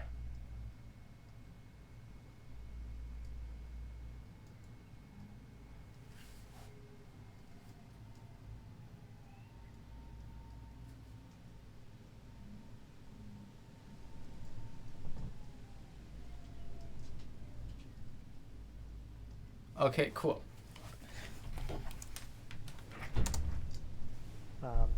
But the other thing I'll do is I'll put it, instead of just hooking this variable resistor between pins 6 and 7 by itself, because when you turn it down, it goes down to 0 volts. That would be a direct short between 6 and 7, which would mean that when our clock turns off, the capacitor, instead of discharging like this, the capacitor will discharge almost instantly through here if there's no resistor there at all. And so then, you know, basically this would never go low, because as soon as this goes low, it would instantly, almost instantly, go high again. So we don't really want I'm that. sorry. So what we can do is we can put another resistor in series with our variable resistor, and that'll you know, essentially act as the progress is we are almost done watching the first video, and we built the same thing basically here. There you can see here the LED blinking. And we have here. Yeah. We also looked at it with the oscilloscope. I guess I can turn that on again. Yeah, it's a clock part. I just literally got started with this. So we are still in the clock part. And not even the clock part right now. We are looking at the 555 timer right now. As a minimum value. So I'm going to put in this 1K resistor between the other pin of our variable resistor and pin 7 there. So, you know, if this is turned all the way down, it's 1K, and if it's turned all the way up, it's 1 meg or 1.001 meg or whatever it is. So let's hook that up again and see what we get. And it looks like it's on. Oh, there it goes. Yep, it's just going really slowly. And of course we can turn this knob and get it to go faster. There, it's going a little bit faster. And we can turn it even more, and it goes even faster. And if we turn it all the way, it's, I don't know if you can see that. I can see it's basically flickering because it's just going so fast. Because right now, with this turned all the way down, we just have a 1K resistor. And so when it's charging through 2K of resistors, and then it's discharging through 1K. And so you could probably do the math and figure out how fast that's flashing. But I like that. And I can get it kind of dialed into whatever speed we want. If we want to go really slow, you know, again, we're using this as a clock for a computer, so we may want to go really slow to see exactly what's going on. We can do that. But we might also want to just manually control the clock by pushing a button, so we can go as slow as we want. And so we'll look at that in the next video. Cool. So in the last video, we used a 555 timer here to build this little... I think that's a perfect end. We watched the first video. We built this thing as well. We looked at it with the oscilloscope. I've recorded everything. I will prepare a second channel and upload it and link it somewhere. Yeah, and I think we'll continue with this tomorrow. I hope this to be a semi-regular stream now of building the 8-bit computer by Ben Eder. You can obviously follow the ever since I uploaded a few videos, the playlist yourself and buy the parts and do it yourself. I think it's a really cool project. So yeah, thanks for sticking with me today. Thanks for the very first subscribers ever of this channel. Thanks so much. And yeah, see you around. Thanks so much.